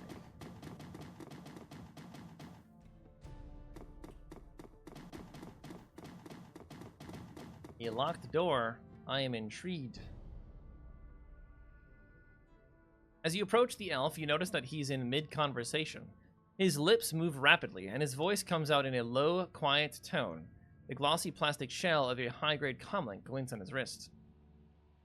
Now we can listen in. Obviously, we're going to be dropping some eaves. Doing your best to look uninterested, you lean in slightly and strain your ears. You find that you can make out the doctor's end of the conversation. No, the price I'm quoting you is more than fair. Well, below market value, in fact. Well below market value, in fact. If you can't pay it, that's your problem. Yes, I know that the price has gone up. This is a seller's market. Well, then you just have to find the money or go without. I'm sorry, but I have to go. I have a patient. Sorry about the wait, my friend. Welcome to the Triage Cyber Clinic. I'm Dr. Xavier Izquibel, and your name is? A pleasure. I need cyberware. I can't afford any. It's so expensive. Is there other things that are new here, though? I think last time, again, we got these things. The legs. Med packs are good, though, too. We should grab some. I mean, these are relatively cheap.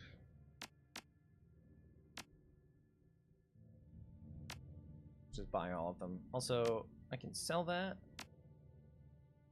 Oh no, it just filled that up. That's what it's saying it did.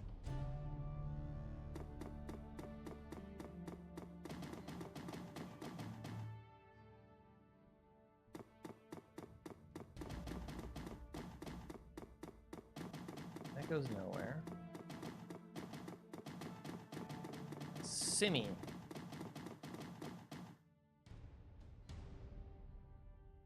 Warming herself in the dim light of a dying street lamp is a waif of a girl who looks far too worn for her years.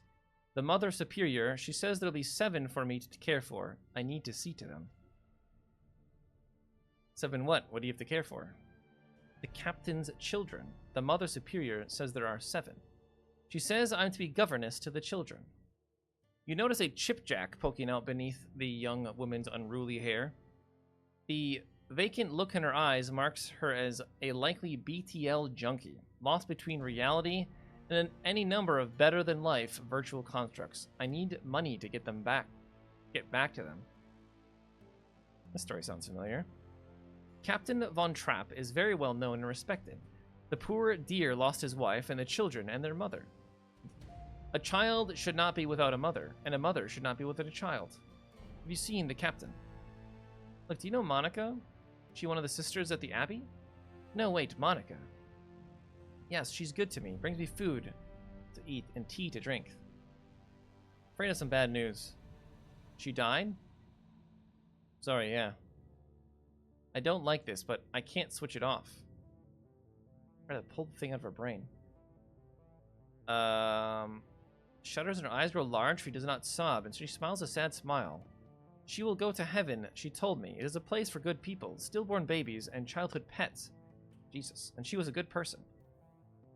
The girl then begins to mumble to herself while fingering the hair that covers the jack in her head. Alright, well, good luck with that. I need to rejoin the children. Phone is randomly ringing over there. It's a statue, though.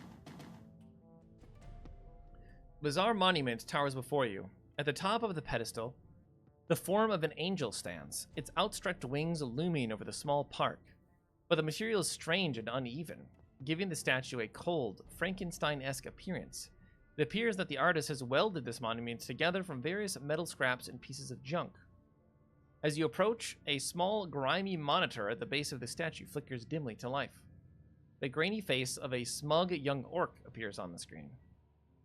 Hey there, I'm Herbert Kunzel, the creator of this monument. Would you like to know?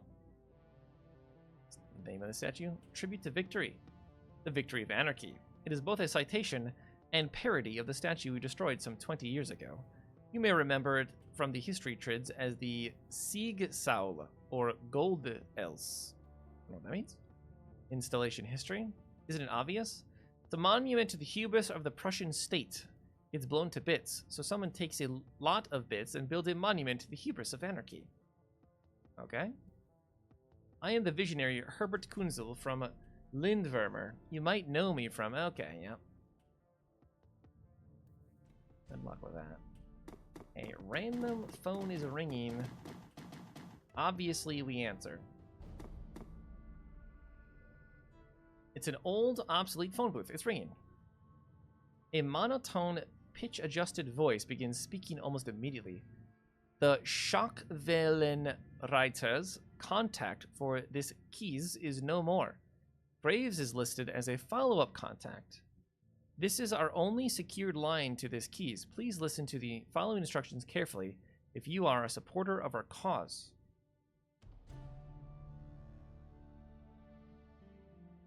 Who are the Schockenreiter? They're fighting for the freedom of liberty and information in Berlin.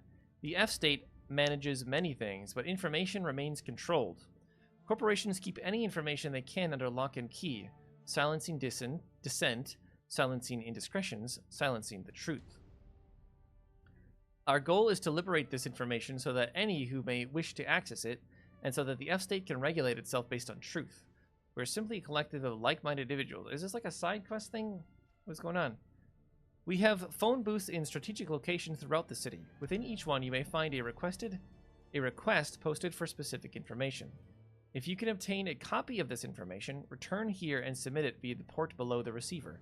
We will verify the authenticity of the information remotely and post an undoctored copy of it onto the Matrix ourselves. It is our stated goal for this information to remain free to all. However, you will be compensated for sought after... Yeah, this is like a collectibles thing, kind of. I'll keep an eye out. Okay.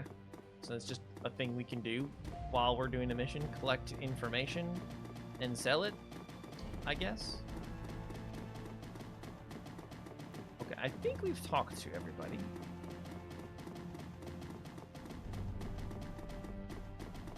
Time to head to the cafe.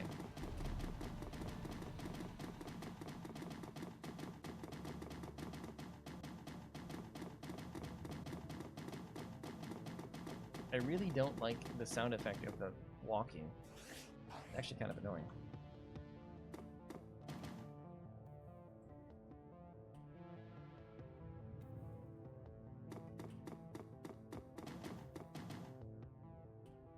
Caramel Soycaf. Jan Goldschmidt. Hello, my friend. The voice that comes from the man in the chair is as enormous as its owner.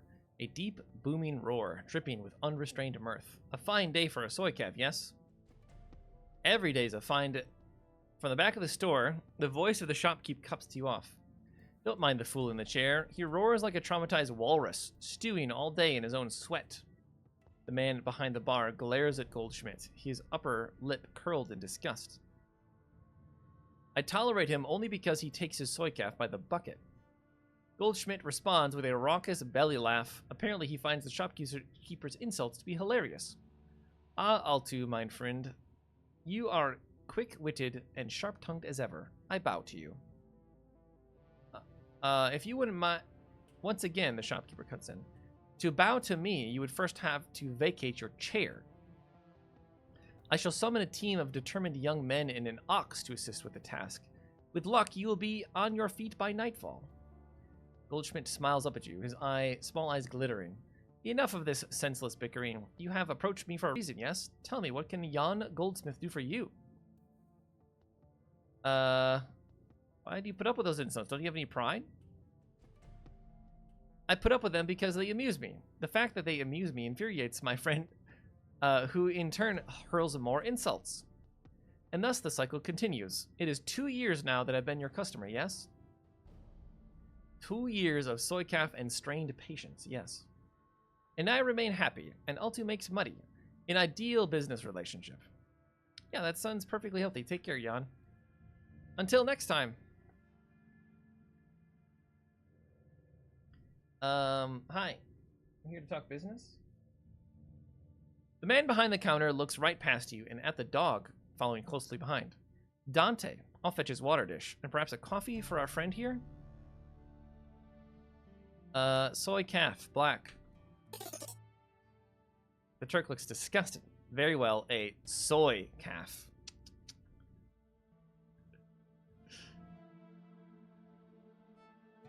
That's it. The man behind the counter has a broad smile and open demeanor of a classic Turkish street vendor. Welcome, honored Efendim. Welcome. And how can Burak Ghazi serve you today? Would you like a cup of coffee? I already got some. Coffee as in real coffee, not soy calf? Yes, for individuals of refined taste, I offer genuine bean coffee from my native Turkey. This is a top-shelf item, my friend, and not for the general public. Only for those few discerning connoisseurs who can properly appreciate it. Tell me about the coffee. It is handpicked by my family in Turkey, a true delicacy of the Sixth World. This was considered a luxury even before the Awakening, when bean coffee was everywhere. Every street corner, they say. He leans in close, lowering his voice to a conspiratorial whisper. Long hours in the shop have perfumed his body with the commingled scents of coffee, incense, and applewood tobacco. Trust me, if your coffee experience has been limited to soy calf, you must not deny yourself this opportunity. You will see God. All right, how much? This is a specialty item, delivered at some cost. I cannot part with it for less than $50 a cup. Okay. Very good. Mission item. He hands you a ceramic travel cup, which he then fills to the brim with dark, steaming liquid. The scent is intoxicating. Anything more? Paul Amsel sends his regards. When you hear Amsel's name, the Turk's voice lowers and his accent becomes less exaggerated. His eyes take on a knowing look. Ah, very good. Pleasure. Please express to Air Amsel my appreciation of his patronage. If he needs any more catering jobs seen to in the future, I am always happy to provide.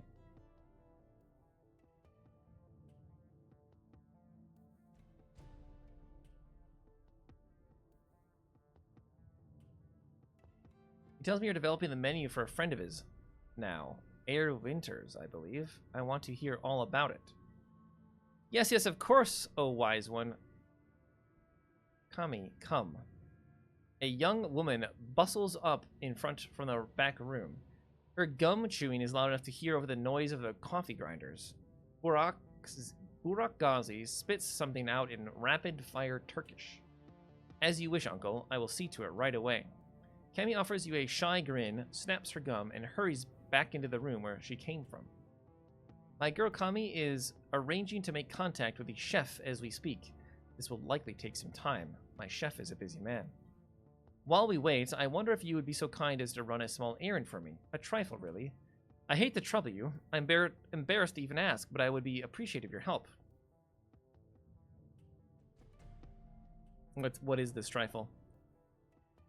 The errand is simple, hardly worthy of you. I've installed a number of data taps to Berlin's fiber optic network as part of my civic duty, you understand.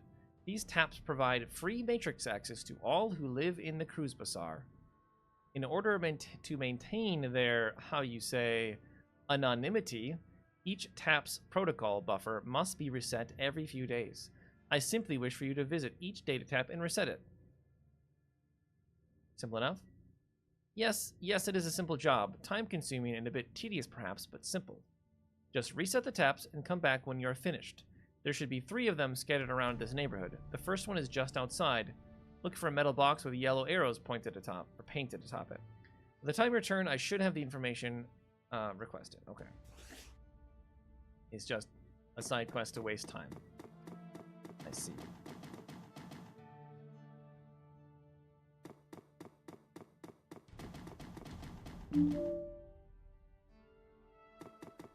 And also to force players to walk around the neighborhood in case they hadn't already done this, right?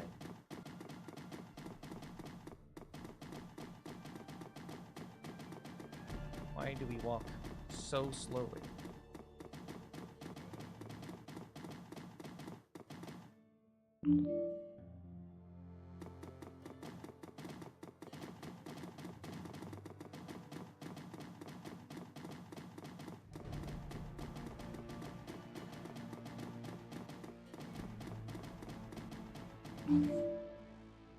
As you are resetting the data tap, you notice that someone has duct taped a small homemade receiver to the system.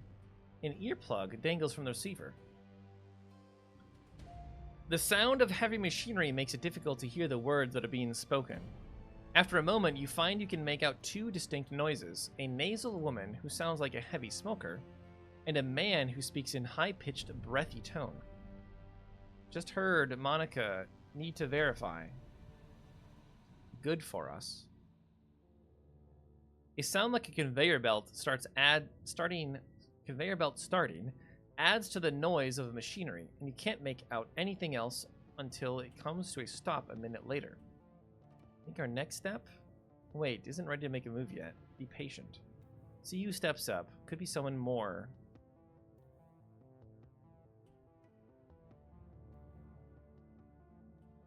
A bell rings loudly, and again, it sounds like a telephone. You hear the sound of a door slamming shut, and the noise of machinery is suddenly muffled. There's a rattle of plastic, and the ringing stops. Guten Tag, how may I help you? I heard. Yes, he knows. I told him it wasn't time to make a move yet. What do you think I am, an idiot? The council needs to meet again. I know, getting everyone in the same room is challenging. Getting them to agree on a course of action is going to be even more challenging. From my perspective, the Cruz Bazaar was only stable because of her. If she really is out of the way, well, we'll see, won't we? Yeah, I know. What can I say? Things go slow in the Flux sometime. You hear the sound of a door opening again, and the cacophony of machinery fills the line. Can't make out anything anymore. Someone wants to, like, take over this area? Because Monica's gone?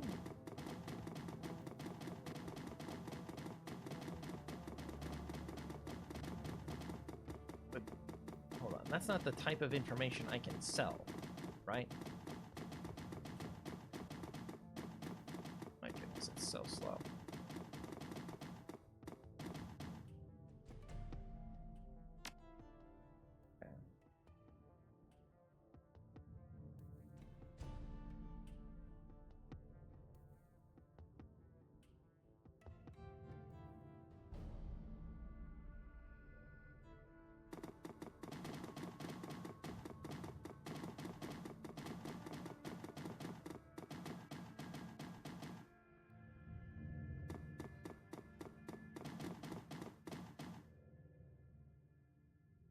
Now, did you intend me to listen in on this? Welcome back. How may I serve you? I finished with your little trifle. Very good. I assume you had no difficulties? Difficulties? No. One of the taps had been modified a bit, though. Someone was using it as a surveillance device. Of course they were. I would be surprised if they weren't. This is Berlin, after all. In the Flux, everyone spies. If you do not spy, how will you know who's in power and who will be in power next? If you are to stay here, Efendim, is that like a Turkic word for friend or something? You must get used to it. Who enters the Turkish bath will sweat, as my uncle Tadimer always says. How was Commander? It was pretty fun. I mean, I haven't played in such a long time. We ended up playing 3 games, I think. It was fun. Yeah. I don't know. I think I'm trying to remember. I think I won 2 of those games. You did a cube draft. That sounds fun. I don't think I've ever actually done a cube draft IRL. I have made cubes digitally and just had them, but I've never actually done it in person. But that sounds like so much fun.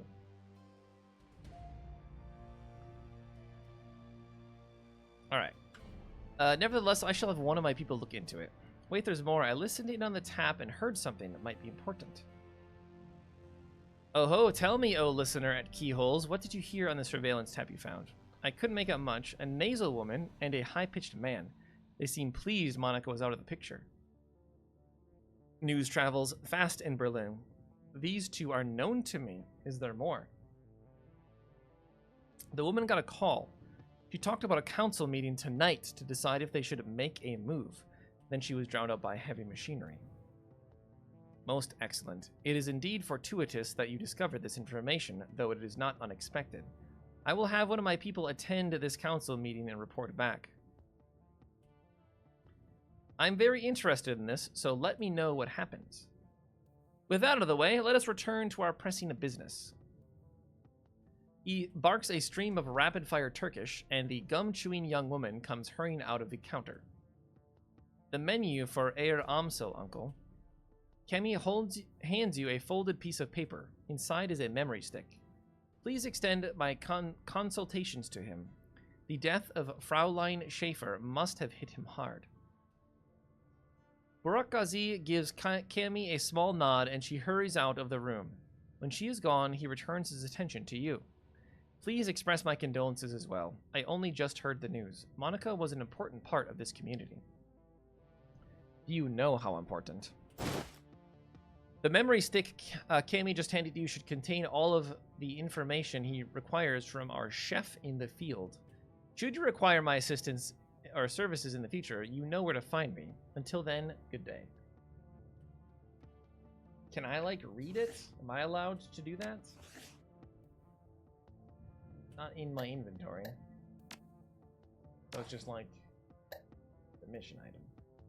I can't use it.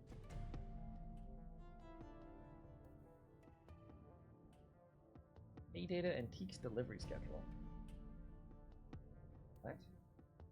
When did I get that? It's the it's the Seattle Docks. Was this from last game? Wait, what? Weird. How am I not getting any experience for any of this, by the way?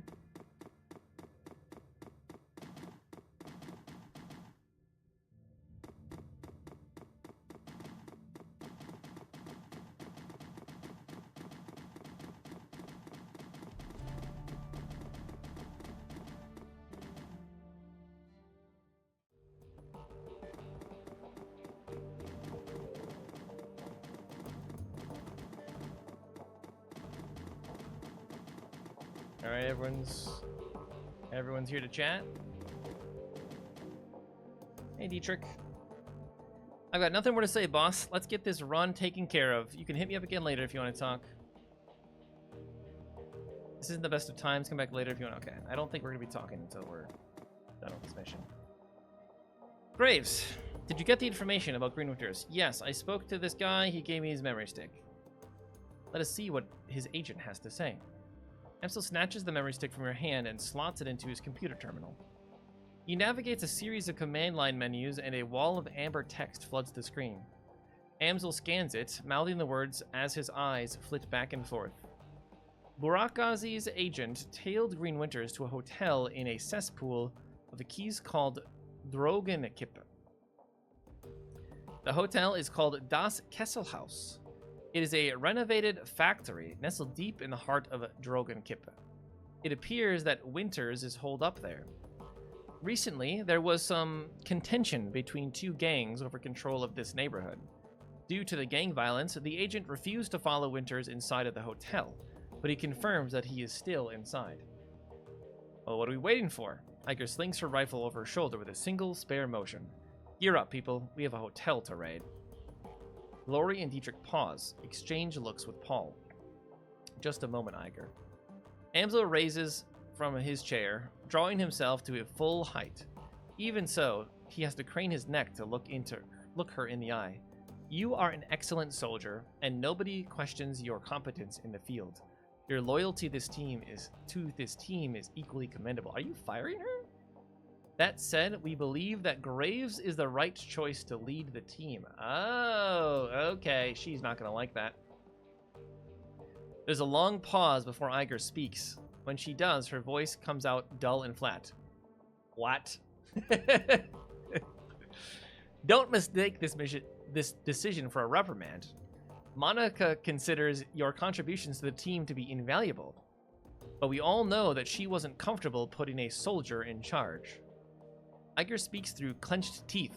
Her words are measured, but her expression is livid. This is unbelievable. You want to put the rookie in charge again. Don't you people learn from your mistakes? Graves is the reason we're still alive, Iger. He kept us together. He led us out there in one piece, making him your golden boy. She sounds tired, resigned, but above all, disappointed. This is more of your flux state idiocy at work, isn't it? Dietrich reaches out, puts his hand on her shoulder. It's what Monica believed in. True.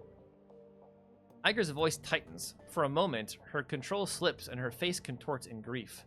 Yeah, and look what that got her. She straightens to her full height. Let me give you a piece of advice. In the field, only two things matter: the mission and survival. Everything else is a distraction. Your ridiculous politics have no place on a Shadowrun. Dietrich manages a smile. What can I say? We're German. We have a history of strong political views. Iger sighs. The tone of resignation returns to her voice. Screw it. Let's put an end to this. I've got the skill and experience to lead this team. Graves, on the other hand, was appointed by Monica as a joke. Was it a joke? I'd rather he take the lead. I'll abide by that. Or if you'd rather he take the lead, I'll abide by that. But I want to hear each of you say it.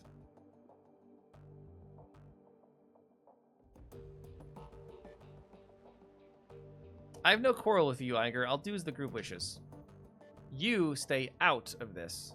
She stabs an armored finger into your chest, hard. The moment she raises her hand to you, Dante's ears lay back and he lets out a low growl. Reflexively, she takes a half step back. Yeah, the dog's right there. I think we've heard what Dante has to say. As for my part, Graves saved our lives back there. You may not believe it, but he did. I don't think I did anything special. The way I see it, that means I follow his lead a while longer. Glory's voice is uncharacteristically gentle. I trust in Monica's judgment. Therefore, I trust in Graves' judgment. The discussion is finished, Iger. Amsel speaks softly, but his tone is firm. Graves will take Monica's place as the leader of this team.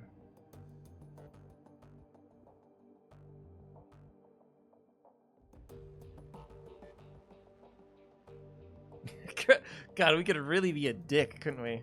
Grab me a soy calf. Yeah, I'll do whatever it takes to keep this team and Monica's legacy alive. That includes taking your advice, Iger. Iger gives you a small nod. That's big of you. She looks from Dietrich to Glory to Amsel, finally down at Dante. Then she sighs. I don't agree with this decision, but I will respect it. She nods again, more decisively this time. Graves takes the lead then. Conversation closed. It's time to move on. We need to finish on chasing down Green Winters. Indeed. I've transferred the information that we've received from Altu to the computer terminal in the next room. It used to be Monica's personal workstation. Now it's yours. Monica kept a variety of notes and dossiers in that machine. I would suggest reviewing her notes when you have the time. Amsel turns his attention away from you and back to his computer screen. Good hunting. I will eagerly await your return. I wouldn't suggest driving to Drogenkippe. The roads aren't safe. Taking the U-Bahn would be faster anyway. Thanks. Iger nods, then turns to check her equipment. The rest of the group disperses in turn. I like how you could be a real dick to her. You now command a team of Shadowrunners. When traveling to a new mission locations, you will be able to choose which members of your team to bring and modify their loadout for the run. When members of your team become permanently incapacitated on a mission, they'll be automatically extracted for emergency medical care. They will be patched up and ready for action the next time you return to your safe house. Avoid this loss of firepower by always carrying some Bumona trauma kits into the field. These can be purchased, or just don't die. Duh. Okay. Anything new to say to me? Probably getting ready for the trip. Time is short. I got questions for you about this place. Where can I sell paid data found in a run? Shadowlands BBS on the mission computer. Okay. Checking your mission computer. Okay. My companions have anything to say? What do you need? How you holding up? Don't worry about me. I'm solid. If you say you're good, you're good. I trust you. Laura's expression remains neutral, but she grants you a barely perceptible nod. Any thoughts on what we should do next? Find our missing client, extract some answers. Beyond that, take jobs, get paid. Yeah, fair enough. Do it yourself. Dietrich. I've got nothing more to say, boss. Okay. Iger. Okay. Mission computer. Your workstation and mission computer, the command center for your team's operations, and your last link to the memory of Monica Schaefer. Her thoughts and words live on in the machine. At times, it's easy to forget that she's gone. The cool blue tones of the workstation's menu fill the screen. A blinking message in the upper right corner notifies you that you have 0 unread messages. Let's check it anyway. You don't have any. Weird. Read my old messages. There's none. Oh, there is one. Hello, Ace. What? The screen flickers to life and Monica's face appears. Her hands are on her hips, and she's wearing a wry smile. Hey, Ace. If you're reading this, it means that I've either died or stepped down. Hopefully the latter, but probably the former. Not many Shadowrunners make it to retirement age. In any case, I'm sure that you'll do a fine job in the role. If you need anything, talk to Paul. He's a good man, and he knows how important it is to me that you take my place. One last thing, Ace. Iger might cause you some problems. In fact, I think it is a fair bet she's already has. Just remember, she brings something to this team that nobody else does. You'll want her on your side. My advice to you is this. Hold your own with her. If she pushes you back, push back. Don't try to butter her up with flattery. She'll see right through it. Most of all, do what you can to earn her respect. She'll never be satisfied following you if you don't give her a better reason than because Monica said so. I have faith in you, Ace. It's up to you to justify that faith. She half turns from the camera, then returns her attention to you. The image is uncannily lifelike. Oh, and by the way, Ace, if you botch this, I'm coming back and haunting your ass. I mean that. Okay, it's very funny because, like, the first game was literally about getting a message from a dead friend, and then, like, that's the whole plot. And now we got the message from the dead friend.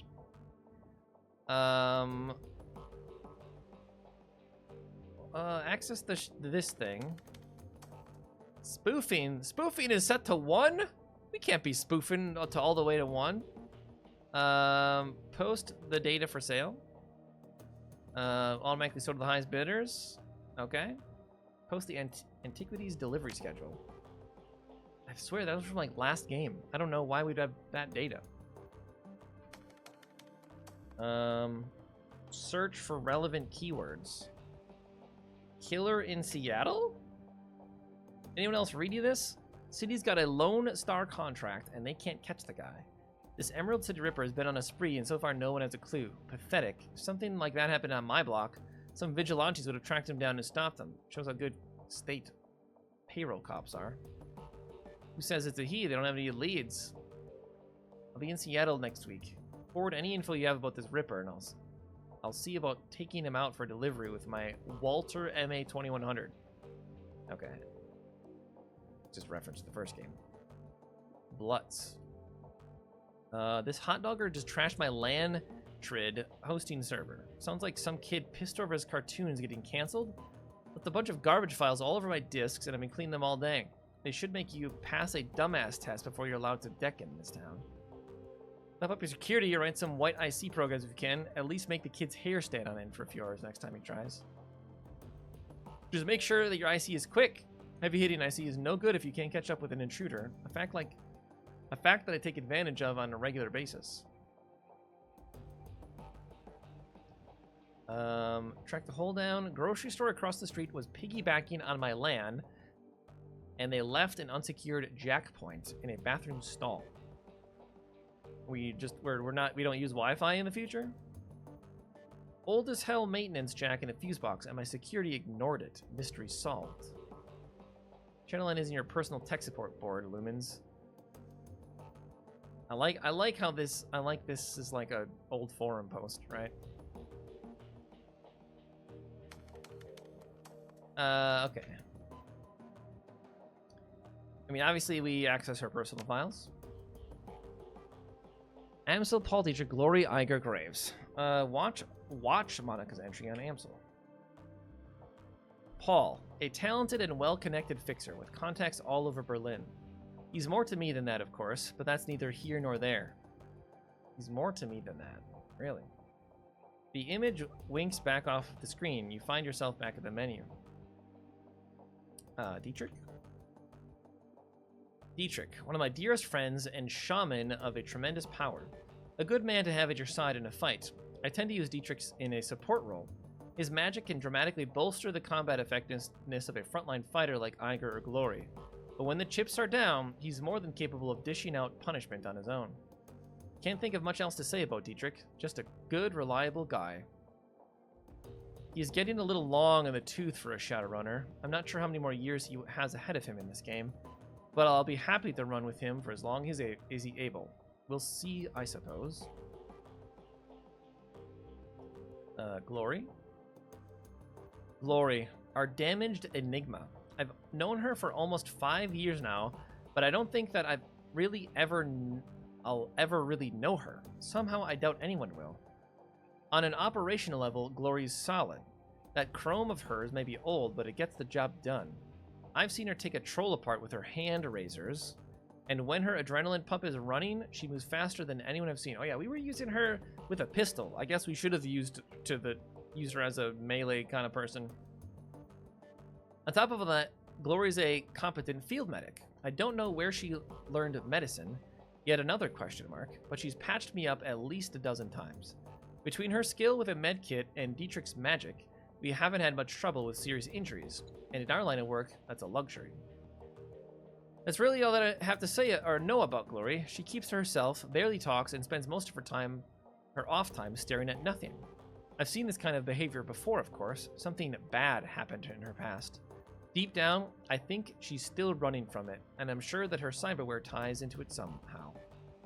I don't know, maybe someday she'll open up to me. I'd like to think that she will. We'll see, I suppose. Iger. Iger.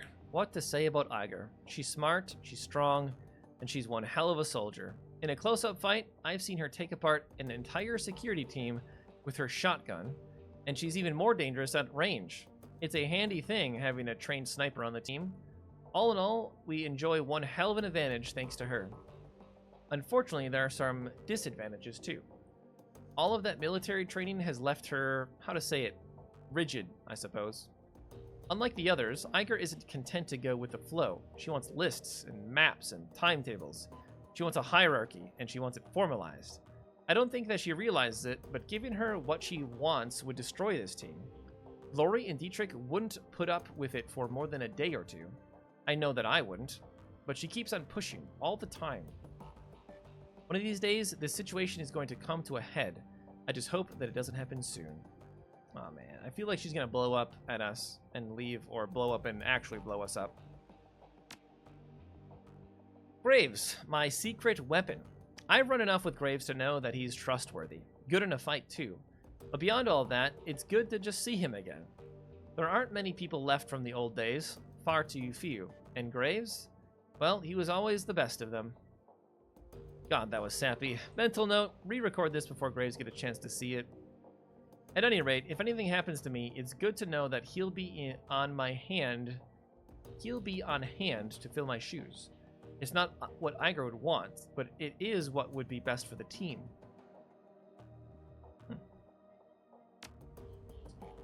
Alright, open the jobs directory.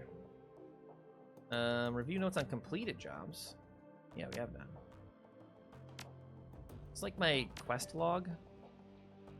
And we have no pending jobs. Okay.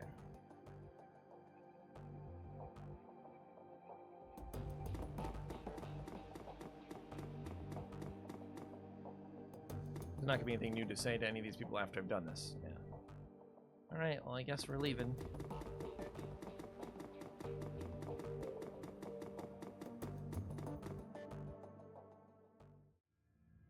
Alright, we can take the U-Bahn. Not to be confused with the Autobahn. Why are there two entrances? Does it matter which one we take?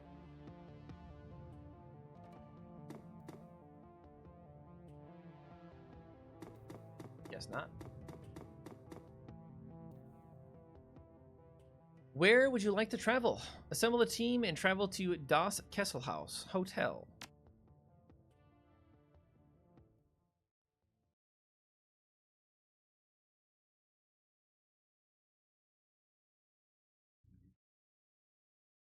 The Drug Pit. Das Kesselhaus Hotel and Nightclub. Crown jewel of Drogenkipp. The filthiest Kies in Berlin. Opening the door to the ground level dance club is like bashing your head into a wall of sound. Flashing lights stab your eyes, and the air is perfumed with cheap synthahol and engine grease. Everything in here is cranked up to 11. A playground for the numb. Green Winters is somewhere in this building. You steel yourself for the sensory assault and step inside. The team makes a quick check of their weapons and follows you into Das Kesselhaus. I think we're good. We're good.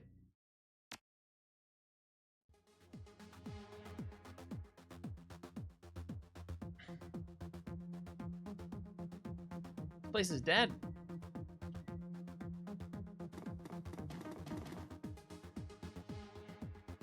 The troll working the door might be the shortest you've ever seen, and the thickest. Despite the pounding music and the writhing bodies, his face is buried in a comic book. He looks up, gives you a cursory once-over, and sighs. Welcome to Das Kesselhaus, now under new management. Again. There's no cover, just go on in and get your fix. That's Kroner at the bar over there, he'll take care of you. He buries his nose back into his comic book while tapping a meaty thumb on the black plastic slung from his belt. A high-powered stun gun. Just play nice or you mute air zap. Have fun. No need for that, I'm just here to party. That's great, really. Anything else? Trying to find a friend. And I'm trying to read this. His voice slows to a crawl. He makes a point of enunciating each word. I point people to the bar. If someone starts trouble, I give them a taste of air zap. That's it. That's all I do.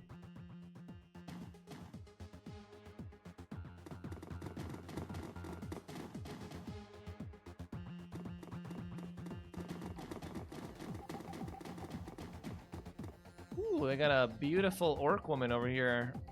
That's what you like to see. The music out here on the floor is way too loud for comfort. The scene going down at the bar is even louder. The dealer on duty stands impassively behind the bar. A desperate-looking woman is pleading with him, apparently to little effect. Peppermint Hippo at 3 p.m. on a Tuesday. I don't know how that place came up in conversation on Friday, but it definitely did. All right, Silky. I'm going to explain how this works to you one more time. I get my cash, and you get your cram. No cash, no cram. Period. But I need it, Kroner. Come on. Her words come out in a desperate whine. Pale skin, sunken eyes, and a trembling lip all point to the early symptoms of withdrawal. And I have cash. I totally do. It's up in my room, but you guys won't let me up there to get it. Hotel's under new management, beautiful. You don't have a room anymore. Whatever was up there, you may as well forget about it. But that's all I had, and I know, you know, I have to get it. I have to get right soon. Well, maybe we could work out a trade. Cram for services. Services? Come on, Kroner, you've got to be fucking kidding me. You want the cram or not? That ain't gonna happen, chummer. Not now, not never. Well, I give you about a half an hour before the shakes set in. When that happens, you know where to find me. He turns to another customer with a smirk, leaving the desperate young woman crumpled against the bar. This guy's a bit of a dick, eh? What am I inspecting here? Bottle of scotch. Contents are at least 50% water. Silky looks up at you, a look of abject misery plastered across her face. Leave me alone, okay? I got problems to deal with. I could hook her up with some drugs. Cram habit's a tough thing to shake. I know a place to get you help if you want. Who, like, said that I wanted to shake anything? Look around. Like what you see? Of course you don't. My life is better on Cram. Why would I ever want to stop?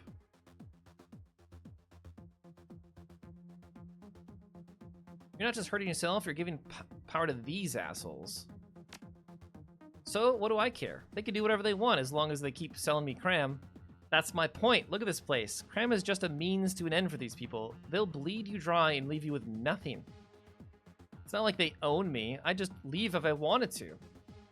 You don't believe what you're saying. I can see it in your eyes, but it's true. You can leave if you want to. Stop it. Please just stop, okay? I don't need your help and I don't want it. As strong as her words are, her voice seems unsure. From the way that she's fidgeting, you can tell that you struck a nerve.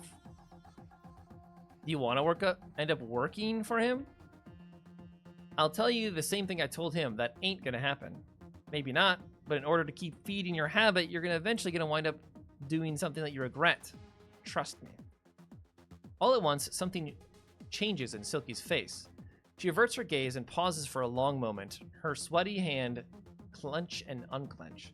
Finally, she clears her throat and looks back up at you. What you said, it makes a lot of sense. You're right, I need help. I'll take you up on your offer. I should probably tell you, I've tried to clean up before, lots of times. Never really worked out. Are we sending her to the orc place that we, like, donated money to? Yeah, Samuel Beckenbauer. Take the tube to Kreuzberg, to the keys they call the Cruise Bazaar. Look for a man named Samuel Beckenbauer. He can help you. I will do that. I will. Thank you. Karma gained. Nice. It's about time I left this place behind. If I never see another Kroner again, it'll be too soon for me. Wish I could get my stuff back from my room first. Stupid gang closing the whole hotel. Answer some questions and I'll help you get your stuff back. Really? That'd be incredible. I really need that money and I left some things in there. You know, personal stuff. I can be very discreet. My stuff should be up in room 304. That's where me and Nadja and Sarah were staying until, well, you know. We'll be waiting right here when you get back down. Tell me whatever you can about the gang that's taking over the hotel. Bad guys. I mean, like, real bad guys. The gang that used to run this place wasn't all bad. They kept the Cram flowing and the prices weren't too high. They never hassled me as long as I kept buying. The new guys killed them all when they took over. Now I'm stuck dealing with these assholes like Kroner. The floor manager, Frank, had a thing for my girl, Sarah. He was always coming on to her, no matter how many times she told him no. I haven't seen her since the takeover, but he won't stop asking me about her. The guy's a real creep. That's about all I can think of. I steer clear of the new guys when I can. I shouldn't have to tell you why. Have you heard of a guy named Green Winters? No, I don't think... wait, yeah. I bumped into him a few days ago. I remember because his name sounds kind of like a chewing gum. I don't think I remember seeing him leave, so he's probably holed up in his room. I'm pretty sure that there's still some people up there. The ones with the gangers missed. I hear they locked themselves in. What do you know about the layout? Well, it's a nice place, you know, for a factory. Let's see, well, okay. The second floor is a security station. Lots of high-tech stuff up there. I've heard stories about the penthouse level. Something about a sealed vault.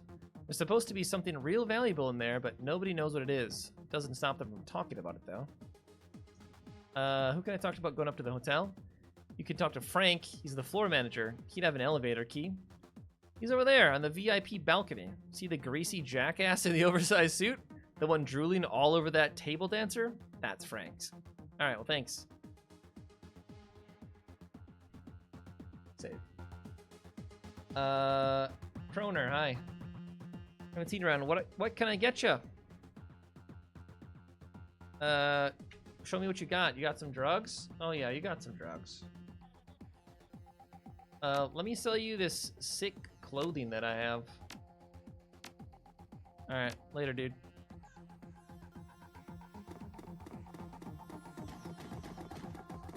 Party girl. Guy with a gun. Hey, party girl. The girl in the corner is a model stim junkie, all wild eyes and nervous energy. She greets you with a smile so wide as to border on the grotesque. Hey, good looking, you want to party? I always want to party. All right, my kind of guy. You got cram, right? I just love a guy who's willing to share. Thanks, but no thanks. You're lost, sweetheart. She just wants me for my drugs. They wouldn't do that. Let's go talk to Frank the Tank. Hey, Frankie boy. Pinned to the floor manager's too expensive for this neighborhood and too baggy to be his suit is a name tag. Frank. Yeah, what you need. Reluctantly, he shifts his attention away from the elvish dancer swaying in front of him. Sarah needs your elevator key. She says it's important. Sarah? She needs something from me? That's right. If you helped her out, it sounded like she'd be grateful. Okay, yeah, okay. I can't leave the floor on duty and all that, and I can't just hand over the key. I can open the elevator. I can open the elevator back up though, and you can let her know. For $200, I could. Okay, all right. He rubs his hands, a barely contained look of excitement in his eyes. He hands you a cred stick, then fishes a small remote out of his pocket and presses a button. Elevator's open. When you see Sarah, you tell her that I'm glad she's okay, all right? And make sure she gets that it's me helping her. Sure thing, Frank. All right, so we got $200 and a way into the elevator. We might want to tell Sarah that happened, just so you know, she doesn't get harassed by this asshole.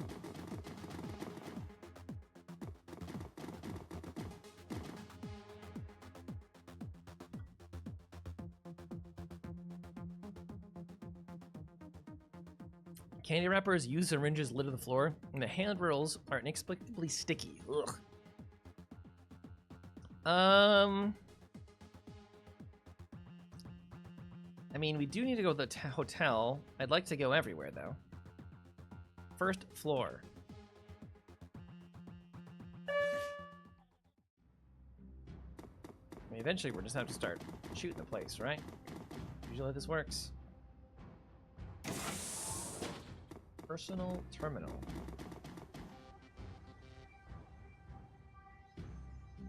Dynasafe computer control system. Access the safe. Please input the password. Or not. Get hacked, idiot. What do we get? A gun? I don't need that gun. Let's send it to our stash.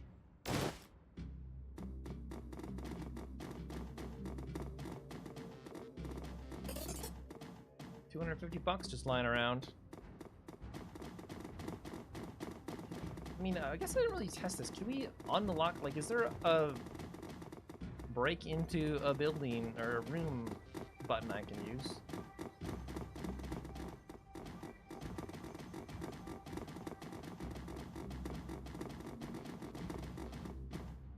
I didn't even ask. Maybe I did. I don't know what room number Silky or whatever is in. Trauma kit? Yeah, we can go that stash for that one. I don't think we already have one. And realistically, we wouldn't need it because we're never gonna let anyone die. A crumbling wall.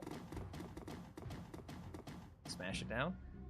The section of wall seems to be buckling under its own weight. The aging wallpaper that lines the rest of the hallway has long since peeled away, revealing the structure of the wall underneath. While the underlying structure is reinforced with steel support struts, you can see the signs of rust and metal, fatigue everywhere. Shoulder check it, get your muscle to slam on the wall. Tiger shoulder checks the wall, and the weak wood slats give way with a crunch. Okay. What I got my muscle for. You feel the page reveal a couple of entries with scrawled with frantic and barely legible handwriting. Okay. Okay. I know Eddie's up to something. Like, I heard him today talking to that guy who works in the kitchen, asking him where the cleaning supplies was at. I've seen Eddie's room. The dude never cleaned a day in his life. I'm gonna follow him tomorrow and figure out what his deal is. Maybe he's just selling mouthwash to the hobos a block down the old bus depot. I knew it. Friggin' Eddie. I saw him. Yesterday, I was up on the 3rd floor because the vending machine down here was out of soy calf. So he came up, went over to the out-of-order latrine. He punched in the code. Didn't know I was watching. Did you, Eddie? Well, I ain't stupid. He put in 2478, and I'm going to stay up and find out what he's doing in there. Okay.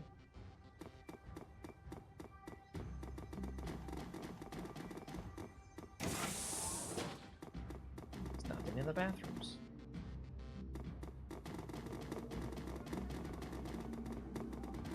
Okay, would there be a good reason? What would the point of going to the employees only place be other than to shoot everyone?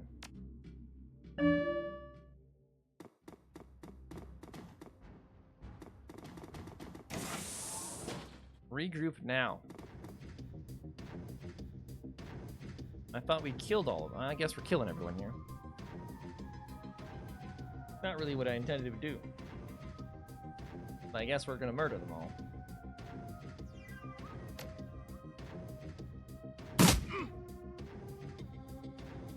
Alright, Dietrich.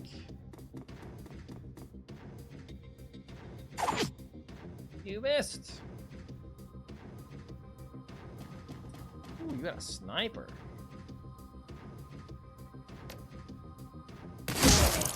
Oh, that's a lot of damage.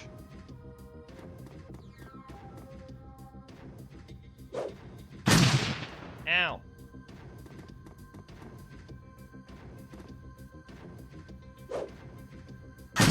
Ow.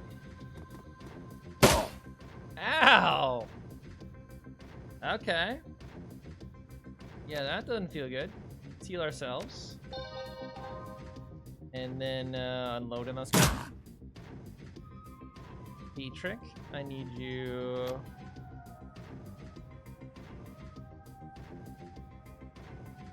To do this first. And then heal yourself with magic. I need you to snipe this guy. Nice shot. Oh my goodness. She is insane. What is this? What is this stuff on us?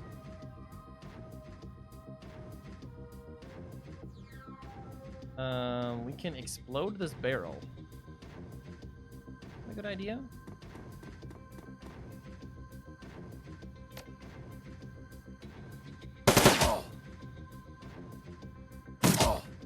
Crit. Ow! Oh my. Oh my. That's so much damage we took.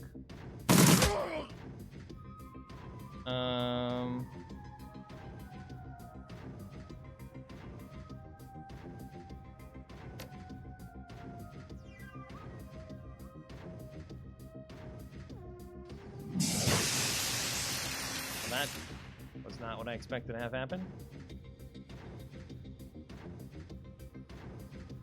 And I could shoot the barrel. Oh, that did a way bigger explosion than I thought. Okay, that's dangerous. That's dangerous. Well, you're almost dead. We should probably heal you. Let's switch to your claws. You missed.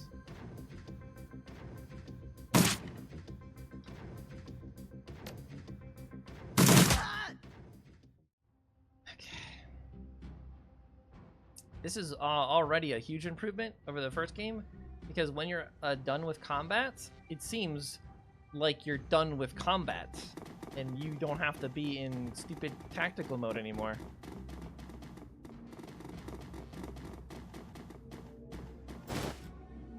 Maintenance key fob.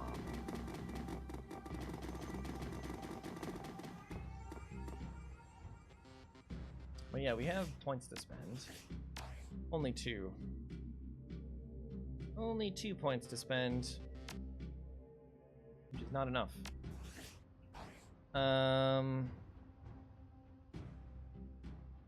Search guest register, search current guest register by room number, so you can, or admin services, okay.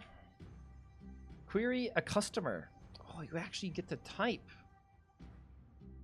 Winter. Winters. Currently staying in on floor 4, room 405.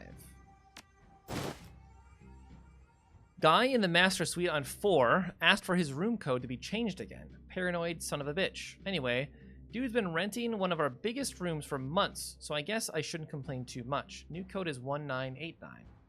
Nice. I like that you actually get to type. Like, you have to remember. Okay, Sarah? Currently staying on floor 3, room 304. Silky Schrader, cram habit, 2 ampoules a day, preferred customer. Sarah Newman, bliss habit, 1 pack per day. Resolve showing signs of weakening. Keep the pressure up. They're just literally trying to get people addicted and they're keeping notes about it. Najda Bauer, recreational multi-drug user, displays high tolerance for chems. That's pretty disgusting. By room number, we don't need that. Enter admin password. Admin. Holy shit, it worked! Wait a second. The admin password's admin.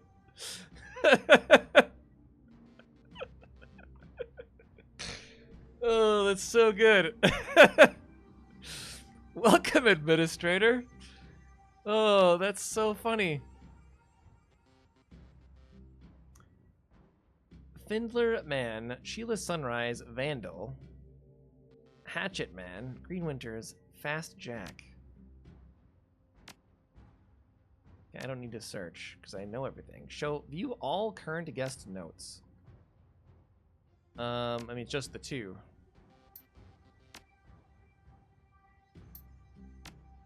Okay, that's really funny though.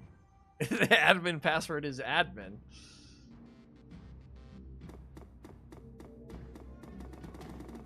I don't understand the point of these locked doors, though. Like, what's the point of adding that it's locked if you can't unlock it?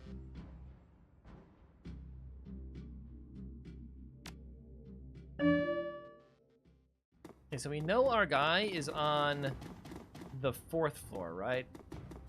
And Sarah's on the 3rd? Do not open. Is this Sarah's room? We are immediately in combat with a fucking scorpion? What? Why is there a scorpion here?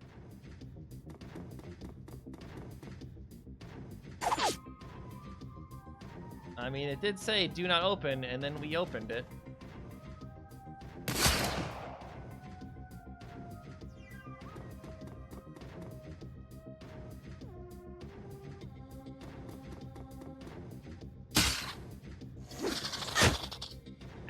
That's a lot of damage.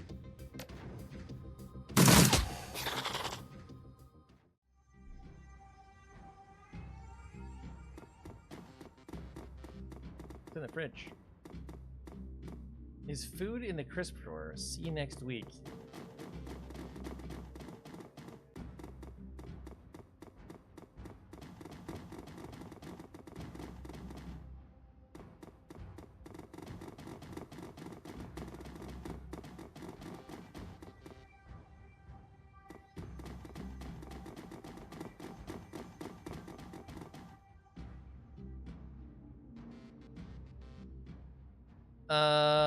The bathroom door. Wait, I don't have it memorized. Do we have to like check our log for it?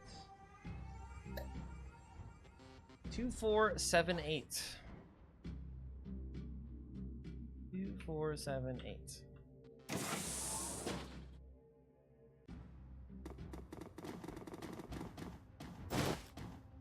We got some drugs. Nice.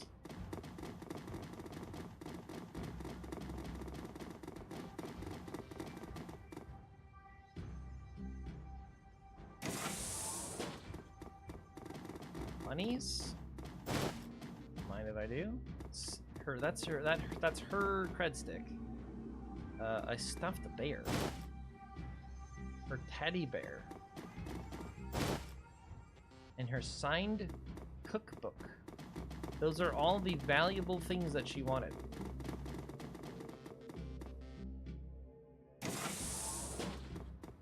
Okay, where's her roommate's destroyed floor? What?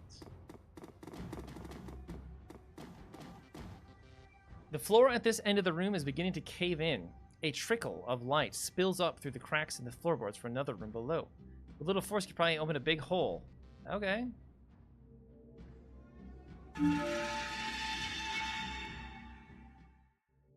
Frightened man. Buddy, what's going on here? Please don't hurt me. I'm just a line cook. The cook's darting eyes are wide open, and behind them you see a pure animal terror. If you let me go, I won't tell anyone, I promise. Why aren't you locked in the kitchen? Or why are you locked in the kitchen? Wait, you're not those guys? I thought... Take your time, I'm not gonna hurt you. I thought you were one of them, you know, the gangers that took over and shot up the place. I work, that is to say, I worked for the previous owners. When the shooting started, I shut myself in here. They, whoever they are, haven't figured out how to override my keys yet. It's been a day and a half, and I don't know how much longer I can stay here. Tell me anything you can. I think there's some sort of chop shop up in room 401, like low-level street dock stuff. I had to deliver room service there one day when we were short-staffed. What I saw when they opened the door scared the dreck out of me. People hooked up to tubes and stuff. The door code is okay. Who's the stiff by the sink? That's the head chef. He took a hit to the chest when they raided this floor. I thought I could stop the bleeding, but I couldn't. You're right next to the walk-in fridge. Don't you think it'd make more sense to drag the body in there rather than leave it under the sink? Yeah, probably. Good idea. He's already starting to smell. You're not gonna help me out here? I mean, you're just gonna leave me here to die? I took care of the guys outside. You should be able to make a run for it. I don't know why you had an intelligence check to just be a dick to that guy, though. And I gained karma for it. Oh no. He's like, wait a second, I can't go any further.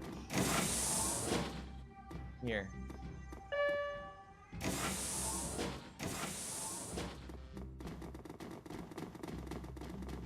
Okay, he's gone.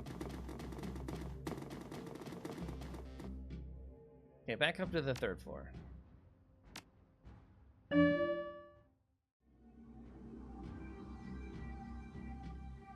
Never mind, I don't think there was anything else for us here.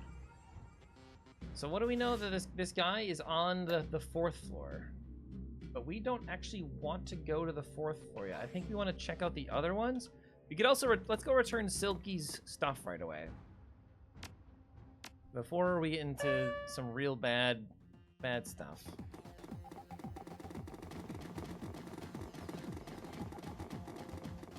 Yeah, I got your stuff. I have it, but I think I deserve some credits for my effort. That's true, I do. Okay, yeah. Yeah, I can get behind that. She presses a thumb to the encoded cred stick, $100. There, all done. Thank you again. I don't think I've ever had seen this stuff if it weren't for you. You'll help me when no one else would. That means a lot. Enjoy the money. You earned it. I know I did. I mean, I could have done it for free, but if, you know, you got money, I'll take money.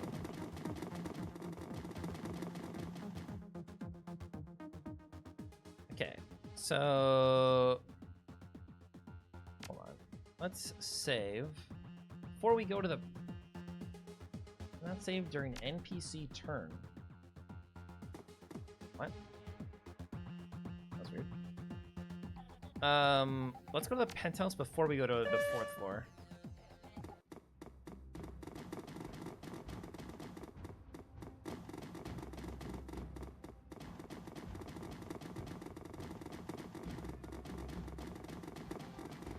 Penthouse bathroom. Gotta have something good. Surely.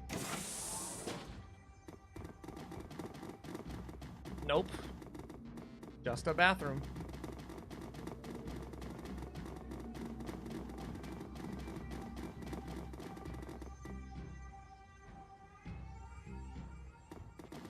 Okay, we really can't get in is what the game is telling me. Extra secure. Can partially see through the walls, though.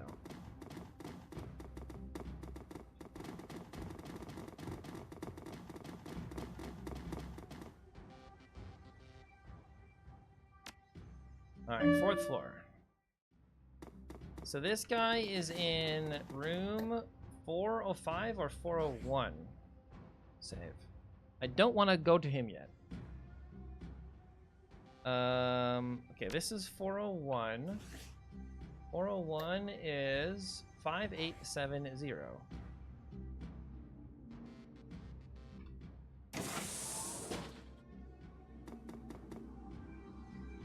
Oh, there's just a guy here.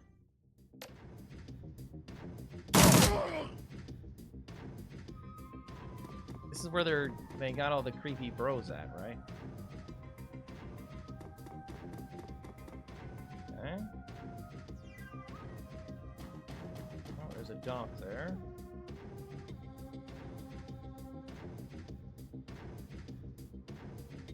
Just get in here. Let's just get in here.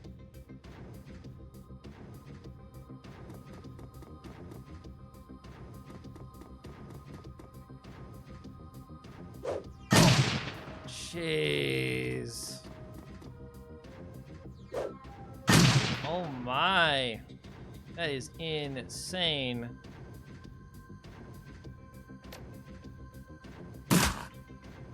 Okay, you need to heal yourself.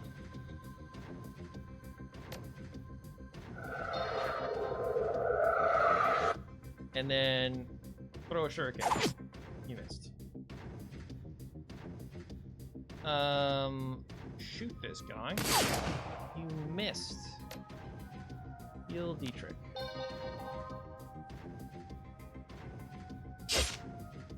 How are we missing these? What? You shot me, of all the people to shoot.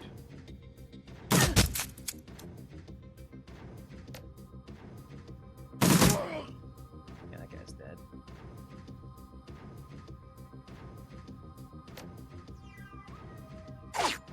You missed throwing the shuriken point blank. Yeah, it's fine.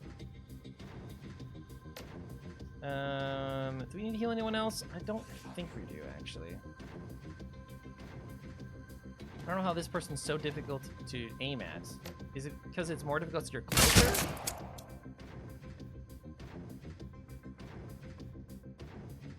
You do have the ability to do what? Give people AP.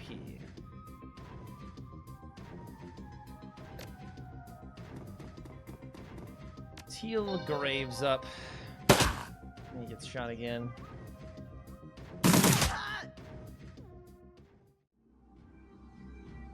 Again, this is way better because they actually allow combats to be done. And if there's some lady hooked up to a bed over here, we can't do anything about her apparently.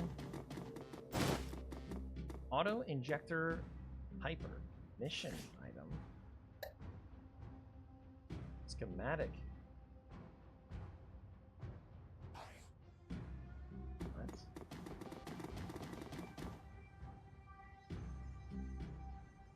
Advanced med kit.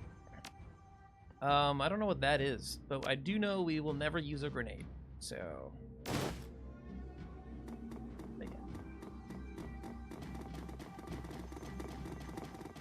What is a Varto?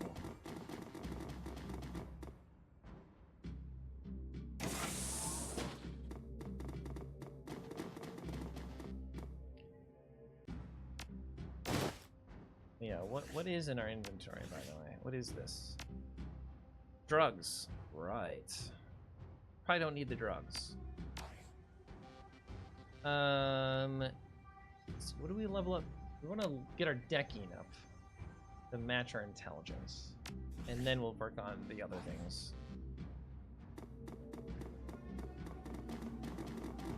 So 405 is the place for the mission, which is there.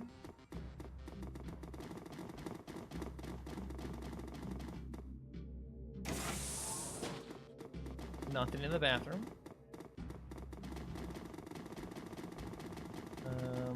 406 has nothing. All right, what is the pin?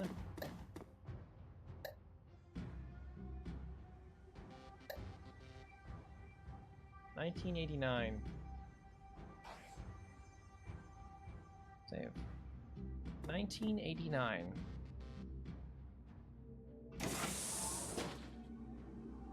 Frank? No, green.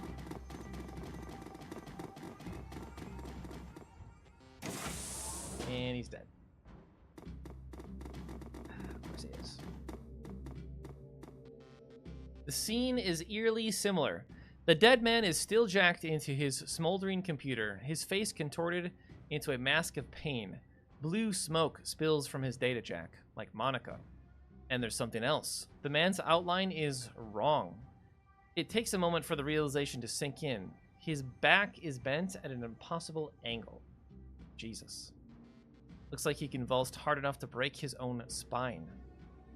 Is that even possible? You tell me. Iger kneels beside the corpse, bending to peer at his face. Matches the description that Altu gave us. It's Green Winters.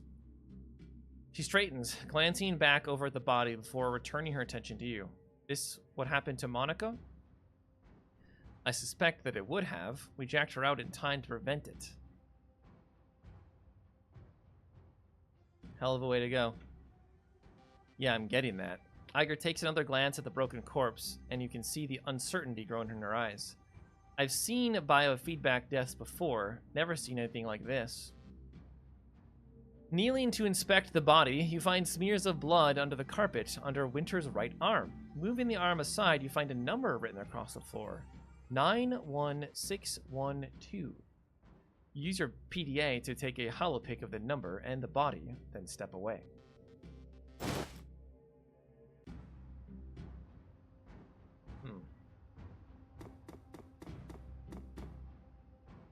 Hanging on the wall is a large, gaudily framed painting, an unimaginative still life of some kitchen object sitting on a table. There's nothing there.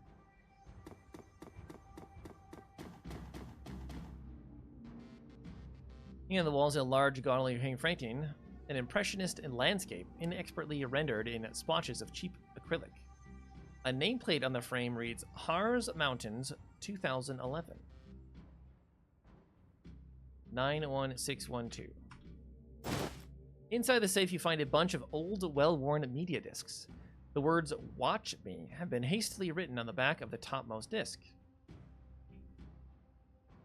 The disc labeled "Watch Me" looks almost new. The others are clearly much older, and many of them are badly scratched. The last two discs in the bundle are stuck together, and when you try to pry them apart, the readable surface of the bottom disc peels away. Well, shit.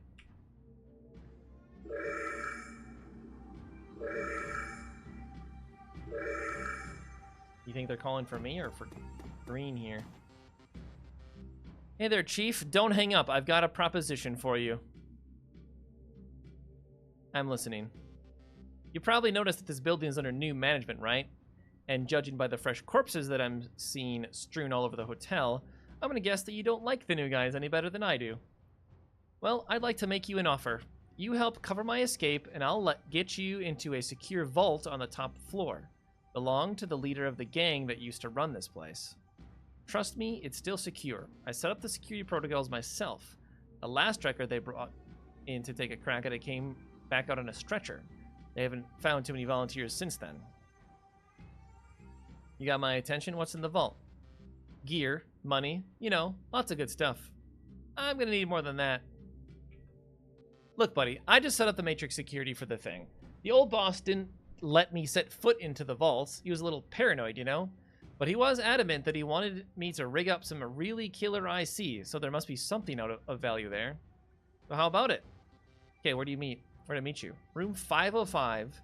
Come rendezvous with me here, and I'll take you to the vault. I mean, we definitely don't trust this guy, but we could just kill him. We could just kill the guy, right? That's an option.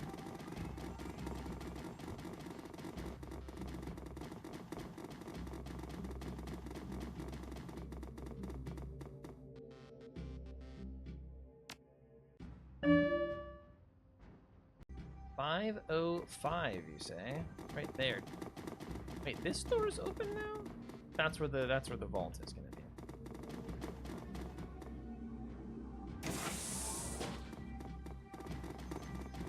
Blitz.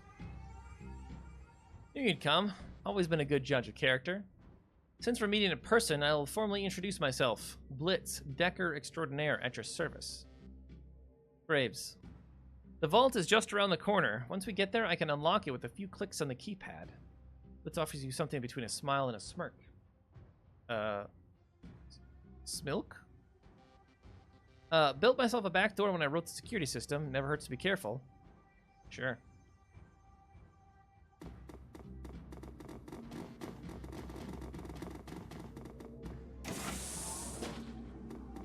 No one's inside here?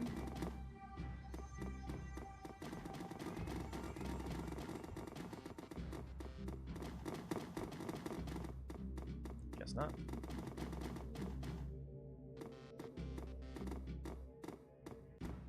Advanced drone repair kit. I mean, I don't know what that's for. We'll leave it. I mean, I know drones are a thing, but I don't think that's something we're ever going to do. We'll probably stick to the exact same things we had in the last game. I swear this wasn't open last time, though, was it? Maybe I'm crazy. Uh-oh. Hello.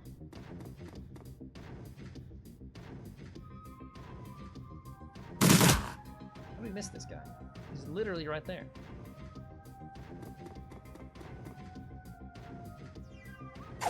How do you miss the 83%? It's ridiculous.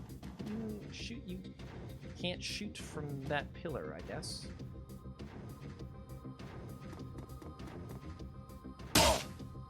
Okay.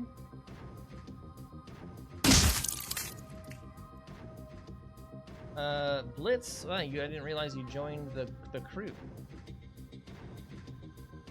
I mean, you're replaceable, so just go here and shoot some people.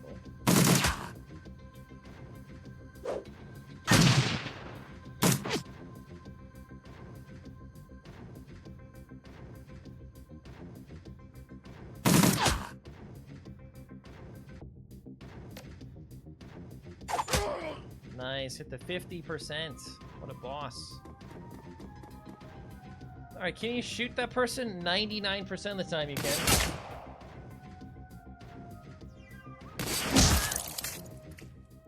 What a shot. Again, it's kind of annoying, this hasn't changed, that you can't loot bodies. Like, that's weird to me. Why can't I get that person's gun? Alright, here we go. Tap a tap tap. Done. Wait, when did that thing get installed?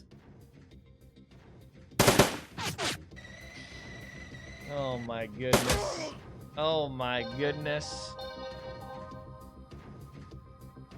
Wait, did that guy just get auto-healed? Wait, that's me. Why did I get auto-healed?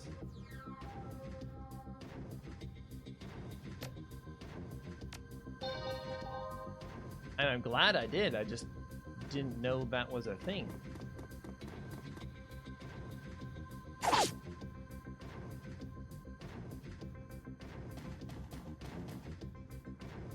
my god.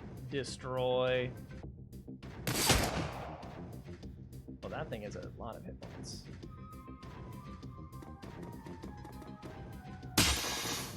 Immune to bleed. Makes sense, makes sense.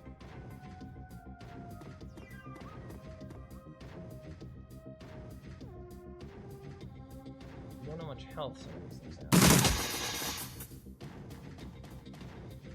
have. Ow. Ow.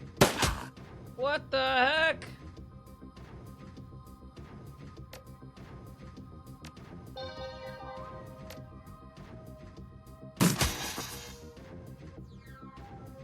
Okay. Heal you. And then make everything easier for you, increasing your accuracy. You missed. I just increased your accuracy.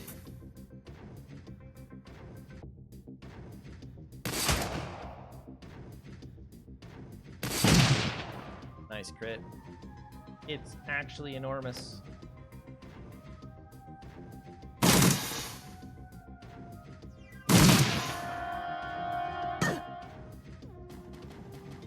Where's this guy going? Because he sees me as a weak target? That's right.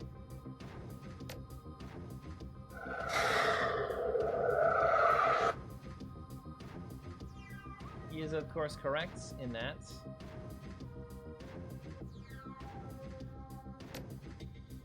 That's so weird that, like, you lose accuracy when you're close, but I mean, I guess it makes sense from a balance perspective. Okay.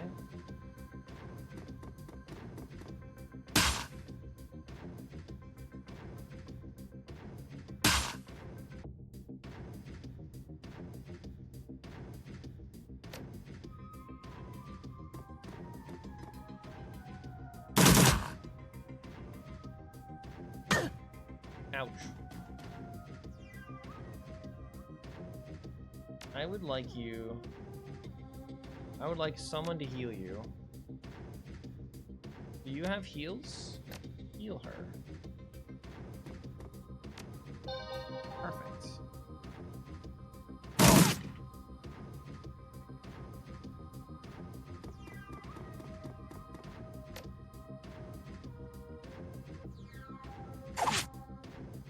This guy can't hit anything. He just can't hit anything.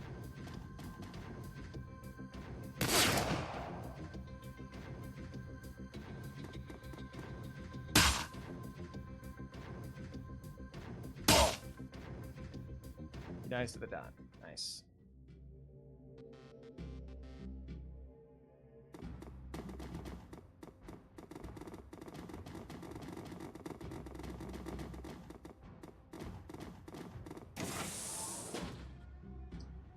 A drone. We just got a drone repair kit.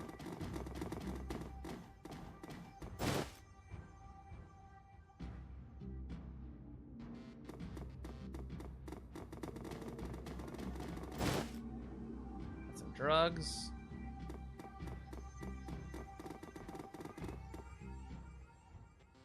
Take the drone. Mission item added.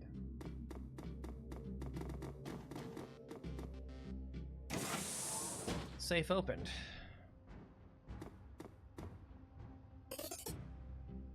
Big money. Nitro. Just drugs. Drugs and money. Yeah, that's annoying. Are we gonna have to fight people on the way out now?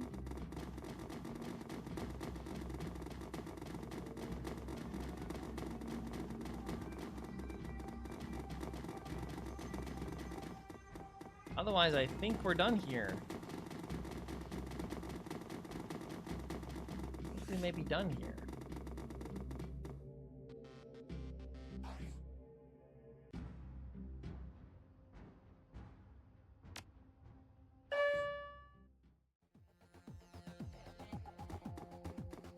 We didn't find Sarah and that other woman, though. And I thought you would have left by now. Silky. I mean, we could party with the party girl.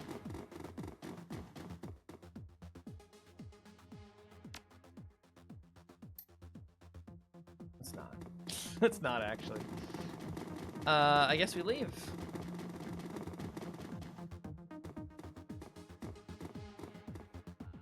Hey, thanks for the assist. Can't tell you how happy I am to leave this place behind. No problem. Blitz nods at you, then abruptly changes the subject. Say, you wouldn't happen to need a Nova hot decker, would you? Because I suddenly find myself unemployed. Yeah, sure, why not? Excellent, fantastic. I promise you, you won't regret it. Probably gonna regret that. The Cruise Bazaar. Your team makes its way back to the nearest U-Bahn station. 20 minutes later, you're on a return trip to the Cruise Bazaar, leaving the filth of Dragon Kip behind, or far behind. But the image of Green Winter's twisted corpse continues to linger in your mind. You lift one of the discs that you pulled from Winter's safe to the light. Reflections dance off its surface. With luck, you'll soon have the answers that you've been looking for.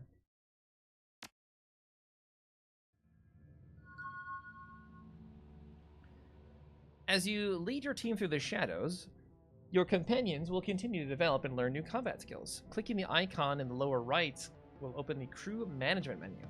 This icon's highlighted. One or more of your companions is able to learn a new combat skill. Okay, you can actually level up your companions in this game. That's way better than the previous system. Okay, you are a weapons specialist, so we could grab one of the, you're a sniper, for sure.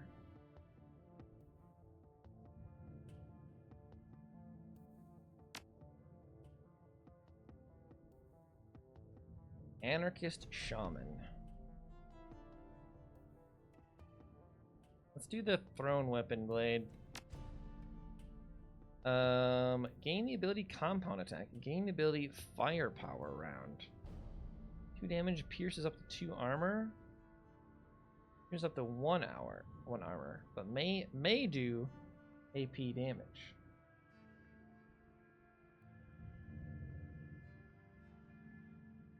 Yeah, we want you to be melee, razor specialist.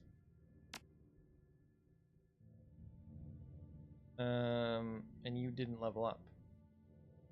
Okay. Should we talk to Samuel and see did what's her face show up here? How is Silky doing? Yeah, she mentioned that you had sent her. I don't know what you told her, but whatever you said, it worked. Silky's determination is truly inspiring. A cram habit is a difficult thing to beat, but I don't doubt that she will make it. Nice. Hold on, do you need any more donations? Yes, we are now ready to open up to donations once again. Thanks to your kind assistance, the shelter is now fully stocked with blankets and space heaters, and we've enough rice, salt, and barley to last through the winter. But guaranteeing the physical well-being of the Cruise Bazaar's needy is only a part of the equation. We must see to their mental well-being as well. Our next goal is to fully stock the library. 350 bucks. Okay. This is incredibly generous. Thank you. Not a big deal, Sam. Do good with it. Marvelous. Truly marvelous. With this contribution, we have reached our second goal. We will put this money to use stocking the library with a full range of literature, philosophy, poetry, and training manuals. Thank you again for your help. You've made a tremendous difference to this community. Okay. Lane, do you have anything new to say? I understand they put you in charge of Monica's outfit. Looks like we're both carrying heavy burdens. Ha, I suppose so. We'll see what gives out first. Your will or my plastic knees. How are people handling the loss? I think most are still in shock, but just you wait. That'll pass. And then the panic sets in. Few folks have any real discipline around here. Monica kept them calm by keeping them safe. Now that she's gone, they're going to start realizing what a heap of misery this blasted city can be. What about you? How are you feeling? Exhausted by the prospect of change. Damned F-state. Really doesn't matter that much to me, but to the rest, it's going to be a different story. Monica kept this place in one piece. She read the flux like a bird reads the wind, or a fish reads the current. Without her, there's no telling what's going to happen. Can I learn more about you? Let me guess. You want to know how I lost the legs? I mean, if you're offering. Might as well hear it about from me than from one of the Addlebrain kids written about.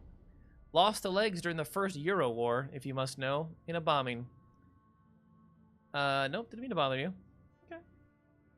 The first Euro War. What is that? Their vine killer. Why? It's a wine cellar? Hey, Simi. I mean, we've already talked to her. I know you. I'm Graves. Simi Kim is what most people call me. They think I don't know why, but I do. Monica explained. How do you feel about Monica's death?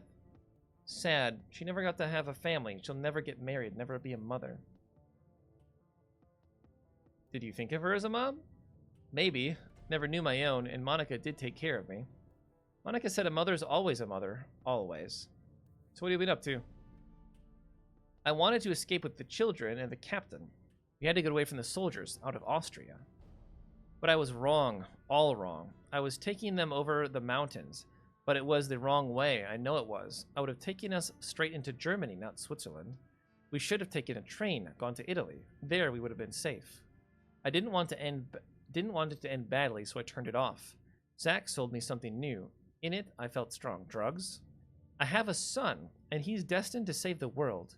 I have to protect him, because the machines have come back to kill him before he can become a man. Wait, is this just the plot? Wait a second. Wait a second. This is just the Terminator. I won't let that happen, because in there I am strong. Though Kim's words are bold, her trembling voice and body betrays someone aching for a fix. Alright, let's go check out the wine cellar. Oh, going on down here. Lucky Strike. Oh, that's weird. A young woman stands at the bar, smoking a cigarette. You've seen her face before. Lucky Strike, one of the mercenaries from Monica's files. A plume of blue-gray smoke spills from the corner of her mouth as she turns her attention to you. Hey, you need something? I don't believe we've met. I'm Graves. Yeah, I know who you are. How you holding up, champ? I heard what happened to your boss. She wasn't just my boss, she was a friend. She smirks, then let the smoke escape from the corner of her mouth. Yeah, well, sorry for your loss and all that. A lot of people are still torn up about it. So you need something? You're just trying to... You're gonna stand there staring. Why'd you bring up Monica? Do you know her? I met her a couple times. Seemed nice enough. But I mostly knew her by reputation. We can't live in this Keese without hearing about the Queen of Cruz-Bassar. Can't say I was a fan. That's your prerogative, but then you didn't really know her. That's true, but I do have eyes, and I can see what's been happening to the Cruz-Bassar since she got geeked. Whole place is falling apart, isn't it? And why do you think that is? My guess would be the variety of factors to blame, but it sounds like you're going to blame it all on Monica. She smirks at you. Oh, touche. Alright, let's assume that there are a bunch of different things going on.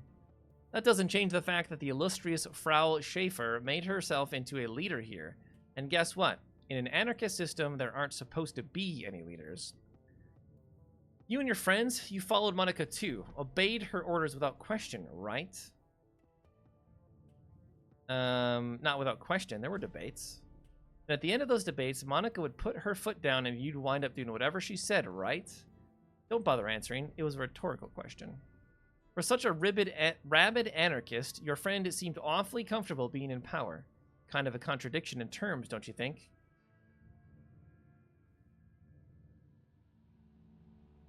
Yeah, no, that seems valid. Huh. I gotta admit, I wasn't expecting that. She was your friend after all, and you're following right along in her footsteps.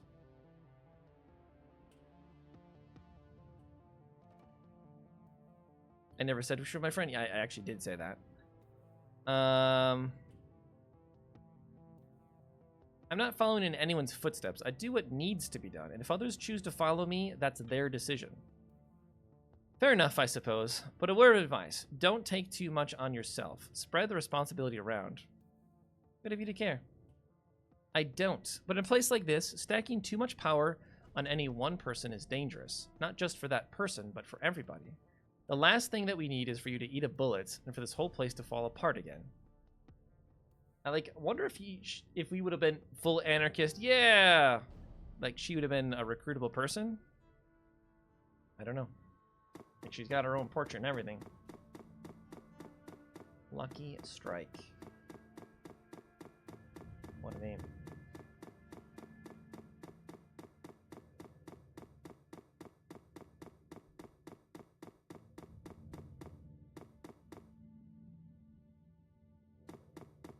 Okay, do we have any info to sell from that last job? Nope.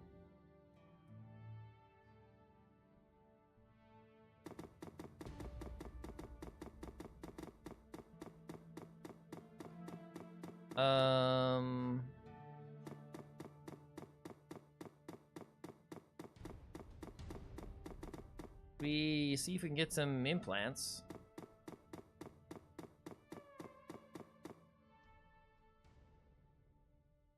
Schematic. I found this schematic. Think you can hook me up with this chrome? Very nice. The design appears to be simple enough. Yeah, I think I should be able to fly with this. It won't be cheap though. Auto injector. 2,000 bucks. When triggered, accuracy is increased by 6% and incoming damage increased by 3 for 3 rounds in combat.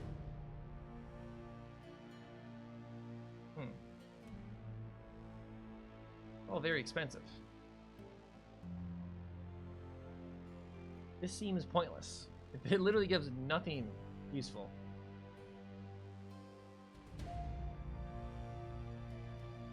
Like, I don't understand what the point of that is.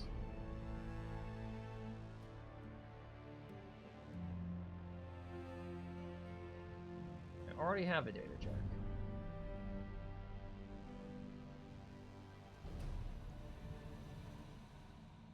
It's plus 3% to hit. Not terrible. Okay, well, I don't have the money for that, but, you know, maybe we'll be back.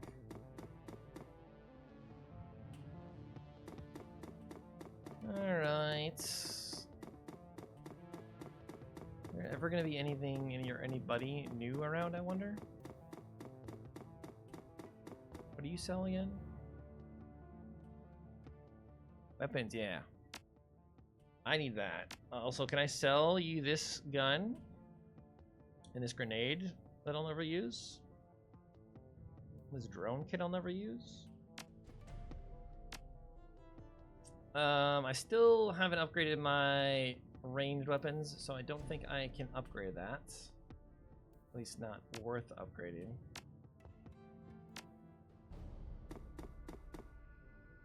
Okay. We keep tipping the dancer.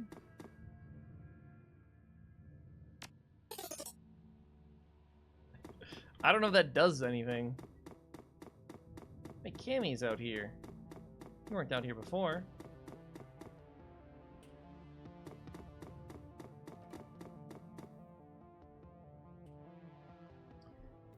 She tips an invisible hat. Hey there, remember me from the cafe? Name's Cammy. Are you looking for something?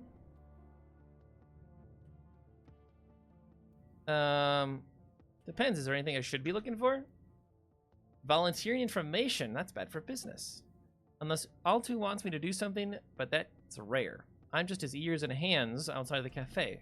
He's got enough of a voice all by himself. So what's the story between you guys? Oh, surely you've guessed. You're not serious. I can't pull a fast one on you, can I? Well, I'll tell you the real story sometime, but how about that? Right now, I have some errands to run. Come over sometime and we can chat over a hookah or something. She lazily tips an invisible hat at you before turning her focus to a comm on her wrist. I like how we could just have flirted with her. Hello again, here, been busy. What exactly here? Nothing too serious, just that you get a lot of work. I do too, which is nice. Are there child labor laws? Why did you fall in with this line of work? Well, you know, Altu always says, if you do not spy, how will you know who's boss? Or something like that. I'm just a kid, what do I know? Intel is important, but that should be a lesson for when you're older, don't you think?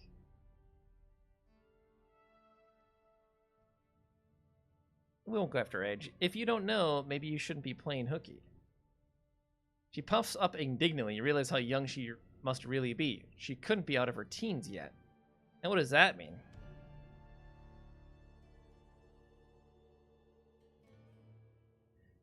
If you're really gathering intel, you need some street smarts. You're still wet behind the ears. You'd be surprised what I know, but you don't seem like the perceptive type, so that's to be expected. She practically hisses a response, her eyes suddenly narrowed and venomous. She looks down and exhales. Then the clouds leave her bright face. Listen, I have better things to do right now than get ticked. We'll chat later, okay? Touchy teenagers.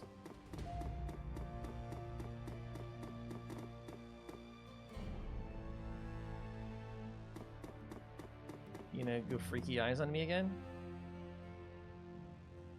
Turns to face you. She takes care to avoid looking in the eyes. What can I do for you? I'm looking to buy magic. Okay. I mean, I'm not actually. I just want to talk. I have a question for you if you don't mind.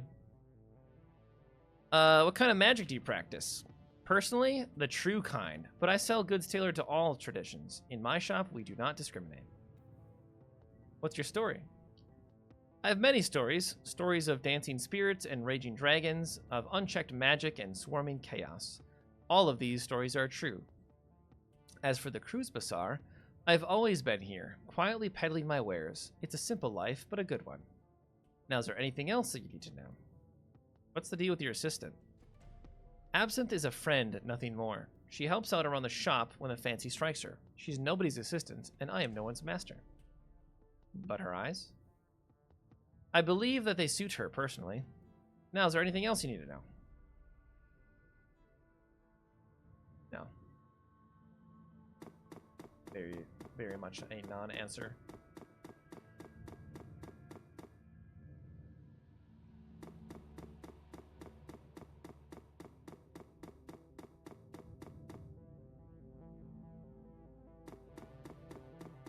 Got anything new to say?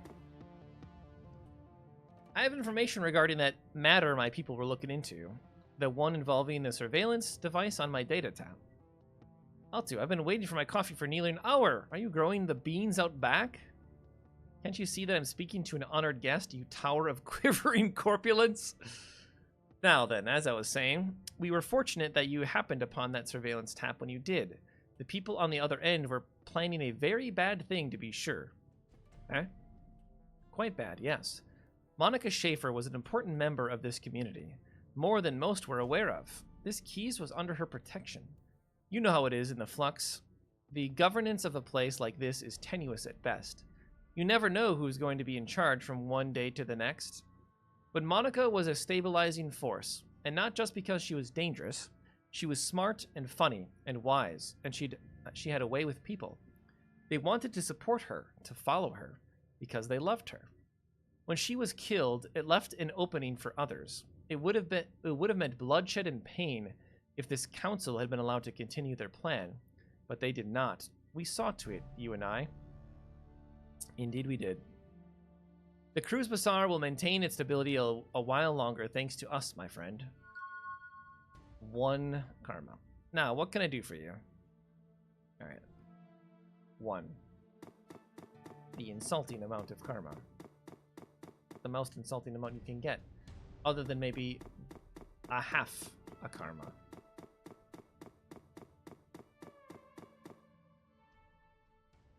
I acquired this drone. Can you get it up and running? Yeah, probably. It might take a bit of doing. I love working on these old corp drones. Can't make any guarantee, but either way, it's on the house. Alright, I'll leave it in your hands.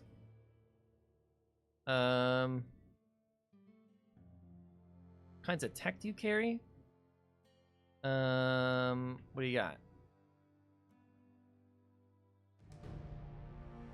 So again, I don't necessarily need something better, but having more AP is good. I feel like I should put this on.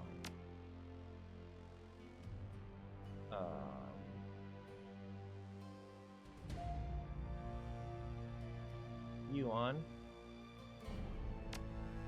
And then I want to sell you my old one.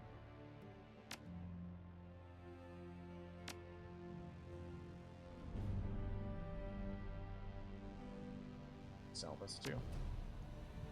Okay, should I get some programs? Yeah, probably.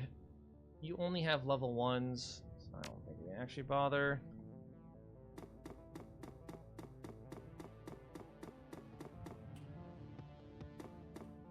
To the safe house.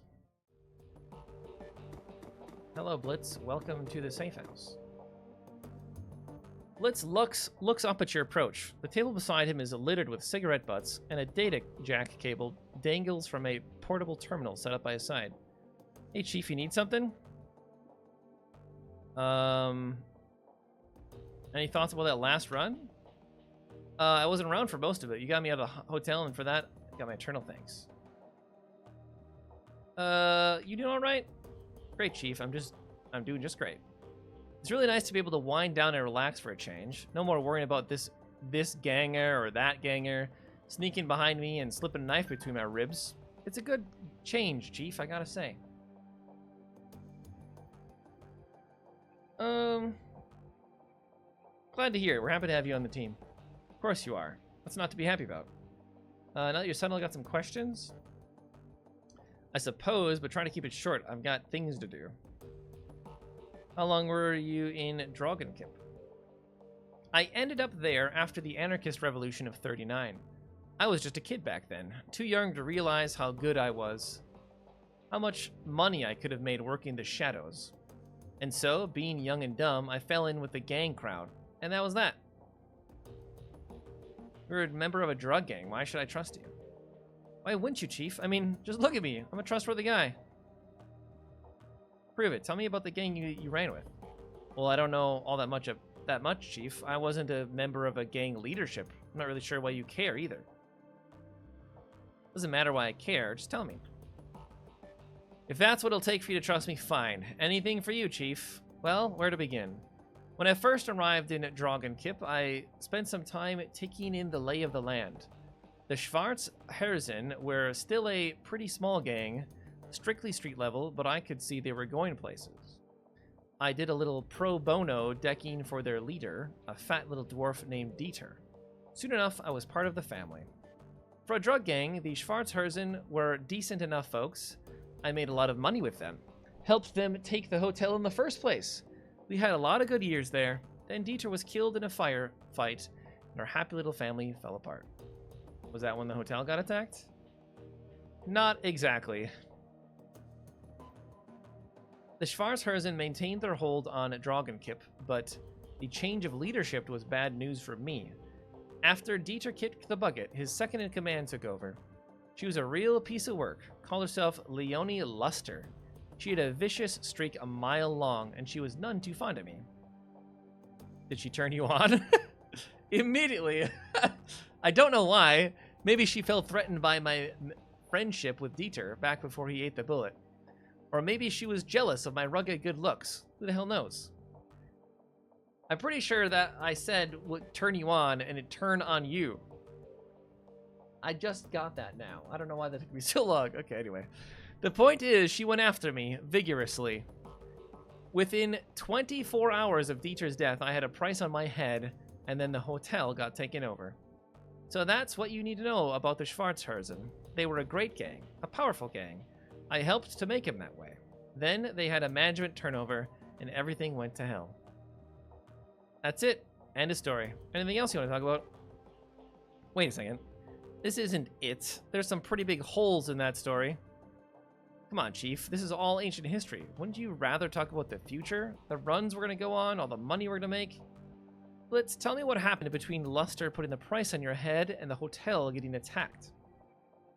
All right, Chief, fine. If that's what it'll take you to make you happy. So I was in a bind, right? The members of the Schwarzherzen who were loyal to Luster were all out for my blood, and none of the others were gonna stick their necks out for me. The advantage of being a ganger is protection in numbers. When those numbers turn against you, You've got to get creative if you want to stay alive. What'd you do? What I had to. Luster had declared war on me, so I retaliated, and I won. All without ever firing a shot. It's not an answer. You won't be satisfied until I spell it out, will you? Okay, fine. I hacked into Luster's computer and sent all of her information to a rival organization. Remember Frank from the hotel? He was my liaison. They hit the Schwarzhausen and they hit him hard. Then they took the hotel, and then they took me. I'll admit that the plan backfired a little. I mean, you did what you had to do. Thanks, Chief. I knew you understand. Now, if you don't mind, I'd like to get back to what I was doing. Well, we'll talk later, I'm sure. And Chief, I'm glad to be a member of the team. Yeah, we can't trust this guy, but we're not going to let him know. We're not going to let him know that. Hey, Dante, he was a good boy. You look down to see a pair of bright eyes set into a scruffy-looking face looking back at you. Dante, Monica's old dog. He lets out a small whine. Just give him some pets.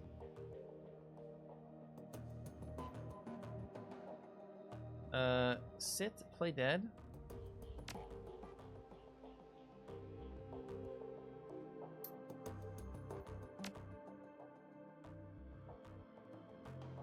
How many times can I... Okay, whatever. Dietrich. Hi, how are you? I said, hi, how are you? What can I do for you? Any thoughts on the last run? Well, we found Winters. That's something, I guess. This whole thing has me feeling uneasy, but at least we have a direction we can do. You seem to... Yeah, how are you doing?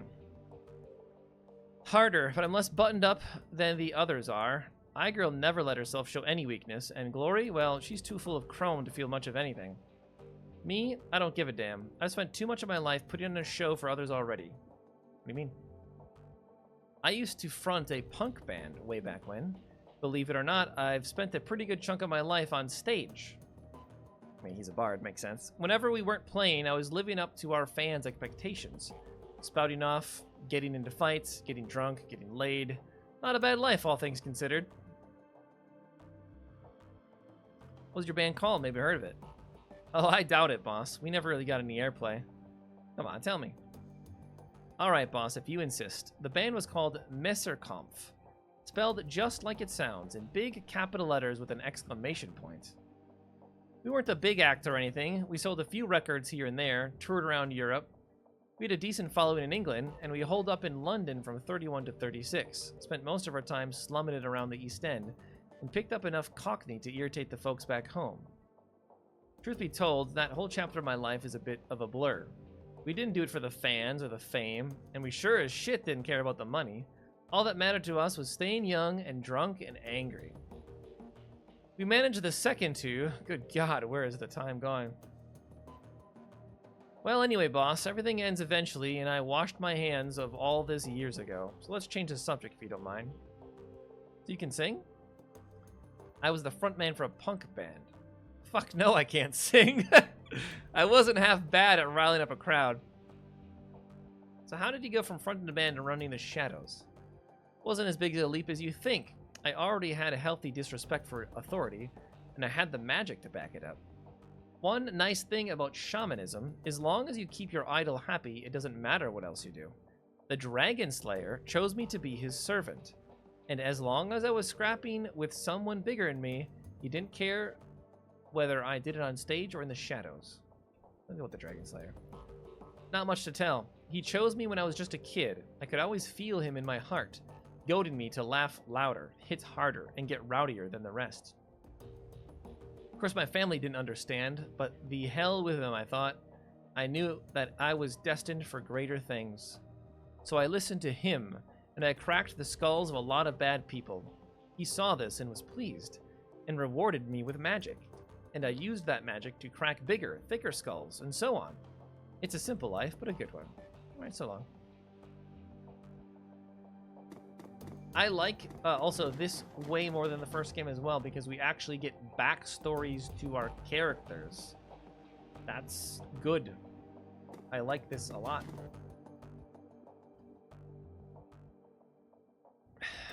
Look, I owe you an apology. I'm listening. When Monica died, I was pissed. That probably doesn't come as a huge surprise. But I took that anger out on you, and I shouldn't have. Seeing Winter's body like that was enough to convince me. You couldn't have done anything to help Monica. And I couldn't have either. We're dealing with something new. Monica was a good friend of mine. Her death hurt. I got carried away and said some things I shouldn't have. I want to apologize for that. Anyway, that's all I wanted to say. Well, there's a few things that I want to say. Go ahead. Nobody's stopping you.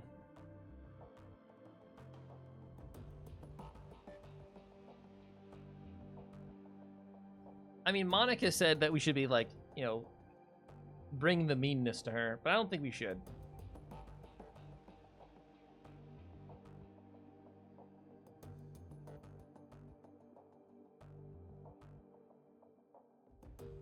I mean, I liked the I accept your apology, but I don't like the threat. So you're a valued member of this team. We need you now more than ever. I'm glad you're on my side.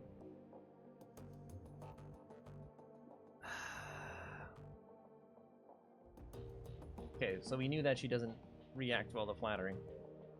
Cut the bullshit, fearless leader. I don't respond well to flattery. Forget it then. Yeah, I will. You should go. Oh, fuck you. It's fucking. Okay, hold on. I will reload that. Don't tell me I won't.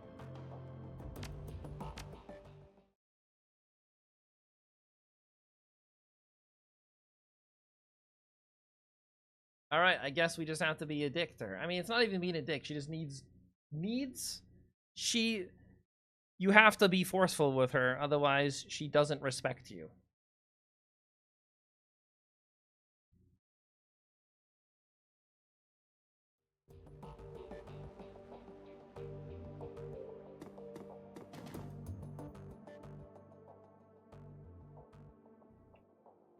I accept your apology, but if you ever insult me in front of the team again, you're going to regret it. That's a promise. She nods appreciatively. Some backbone. That's good to see. Don't worry, Graves. I won't question your competence again. Not in front of the others, at least. But I won't lie, I still have concerns about you. What kind of concerns? Basic ones. I don't want to see history repeat itself.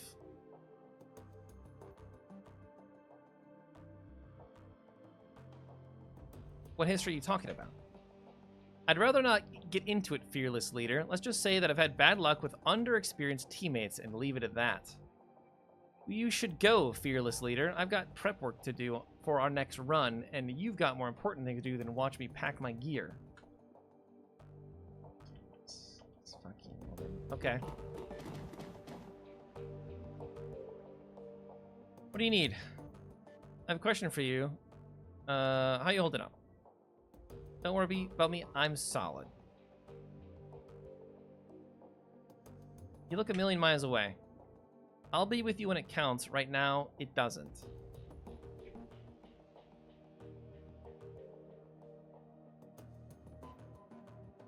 I still need to talk to you. I can't help but notice you seem guarded and withdrawn. That's my problem and none of your concern.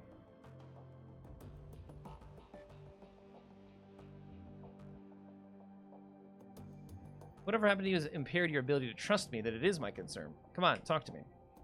Trust is earned, and I don't know you yet. Maybe later, when we get to know each other better, we can talk. For now, I prefer if you dropped it. Okay. You gotta get more plus points with her to get to talk to her. To have her open up.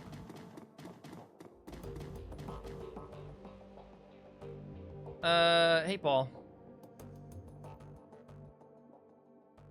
Iger has told me of Green Winter's death. She said that he died in the same manner that Monica did. She shouldn't have done that. Speaking for the team is my job, not hers. Do not be too hard on her. The sight of Winter's body has shaken her to a considerable extent. She also mentioned that you found something in Winter's safe, a package full of very old discs. May I see them? Sure. Good God. Gingerly, Amsel lifts a disc from the bundle and holds it up to the light. Slowly, he begins to turn it in his hand, causing rainbow patterns to shimmer. It's a CD. I haven't seen one of these since I was a boy. This is a DVD rewritable. I used to have those. A data storage medium from the mid-2000s. I'm amazed that Winters was able to find a device that could play it. Do you know how he can read these things? He puts down the DVD in his hands and quickly inspects the others. The first disc that I looked at might be readable. The others are damaged, some severely so. I have my doubts about them. For now, let's concentrate on the undamaged discs. There is a little shop outside, the Data Haven. Talk to the proprietor. Ever talk to her? Okay. Tell her to put the cost of the device on my account. Okay. Sure.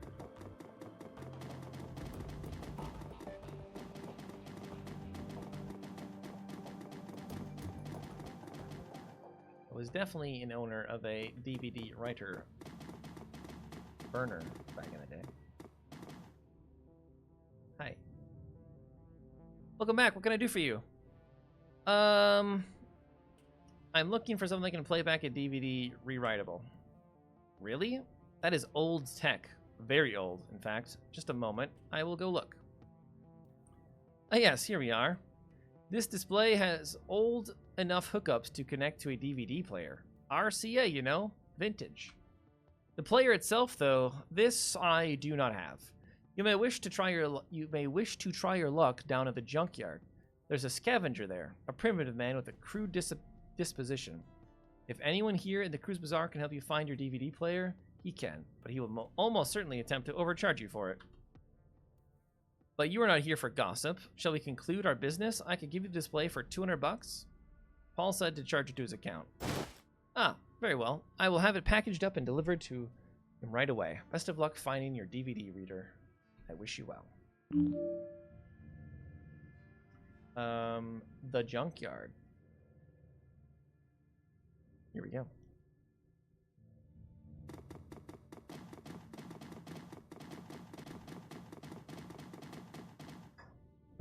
We still have the dog following us. Shrotty too hottie. Hi. A stout old man looks up from whatever old tech he's tinkering with to squint at you through thick, old-fashioned glasses. He pushes them up with an old, stained finger as he straightens up to nod at you. He speaks with a gruff but well-mannered, well-meaning tone, heavily accented with German tonality. Guten Tag, what can I do for you? Mel tells me you're the man to speak it to about DVDs. That little shrew sent you my way, huh? Will wonders never cease. Well, introductions are in order, I suppose. Shrotty Bookman at your service. Need something salvaged? Some old components? Vielicht? I don't know what that means. I'm indeed your man. Okay, and the DVD player? Well, let's see. I think I've got something that'll work for you. He rummages through the junk heap on the table behind him. A few seconds later, he snatches a battered plastic lozenge shape from the pile. Ah, here we go. An old Korean player that I dug up last week. 2010 model, a real beauty. Yeah, but it might be region locked. His smile widens, he gives you a conspiratorial wink. I fixed her up and got her running, but without any discs to read, I've mostly been using her as a paperweight. Sounds like what I'm looking for. How much do you want for it? Well, I'll admit, I'm a little loath to part with her. There's plenty of folks out there who'd really appreciate an older player such as this, and I don't know what your intentions are for it. I suppose, given the time and trouble I took putting her back together, that'd be willing to part with her for, 500?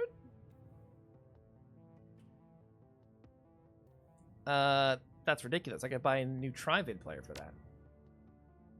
Yeah, you can, but you can get one of those anywhere. You can get one of those anywhere. You ain't gonna find another one of these anytime soon. It's not like I get offers for these every day, so I'll cut you a deal. How's $350 sound? Have that and you've got yourself a deal.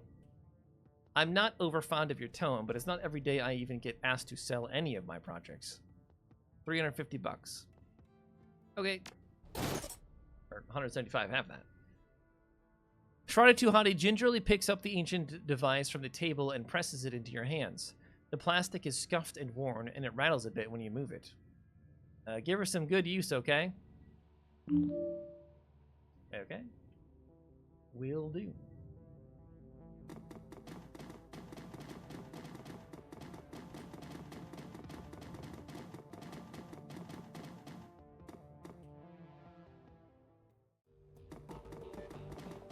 Okay. You are in... Well, let's go back to the mission computer, actually. You think there's anything new here?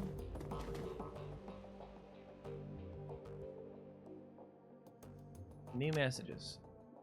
Old messages.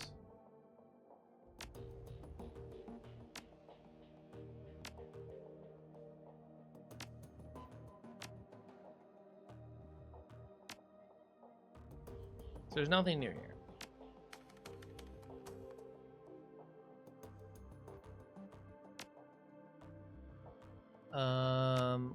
I've got money. Claim payment. 550 bucks. We get 495. Okay.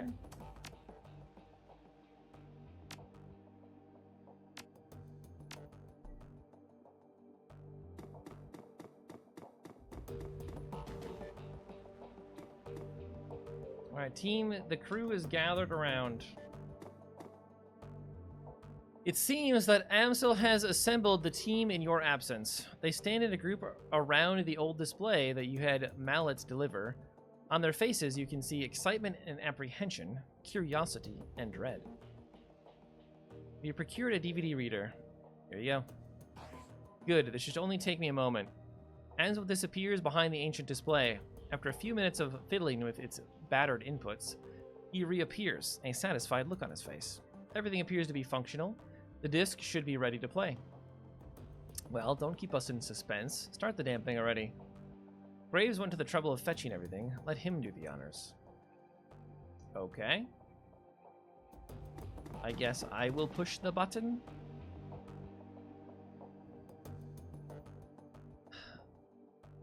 Track 1. The screen goes black, and a cheerful digital chiming sound spills out of the display's speakers. A crackle of static fills the air, coupled with a shrill electronic whine. After a few moments, the display goes live, and a disheveled-looking man appears on the screen. His eyes glitter with excitement. 2034. Hermie, I think we found her. After all this time, Firewing, I knew she wasn't dead. She survived the Dragonfall, just as I've always said. I knew it, and I was right. Okay. Taking a team into the Socks to retrieve her. The irradiation be damned. We will take appropriate precautions, of course, but we must go. Hermie, I think that the body may be nearby as well. Somehow she has survived for all of this time. Maybe not be back for some time. Look after Mom, okay? I worry about her. And Hermie, stay safe out there. I know that things are heating up in Berlin, and I know you. Student protests, civil uprising, you'll be in the middle of it, I'm sure. Just stay safe, all right? And I'll do my best to do the same. I don't know what's going to happen when I step into the Socks, but I do know one thing. If the Firewing is still a danger, I will put an end to her, once and for all.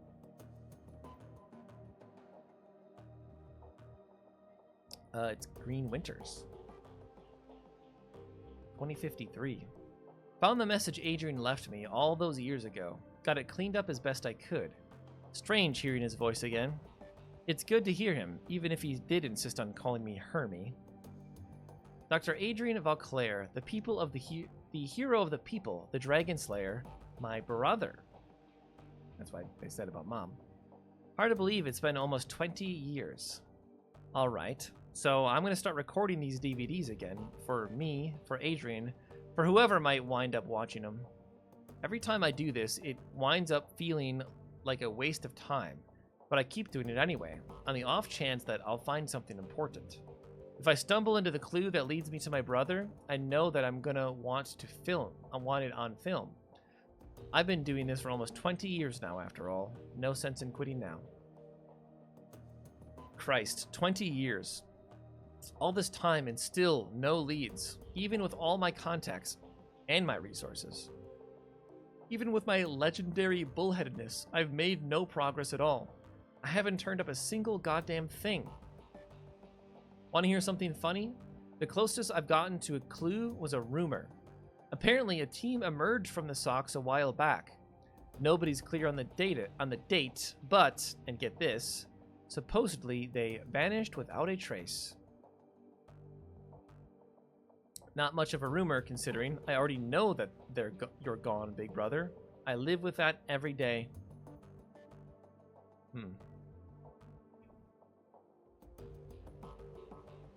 2054.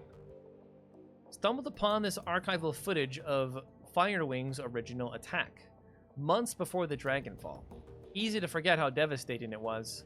Adrian saved a lot of people by bringing her down.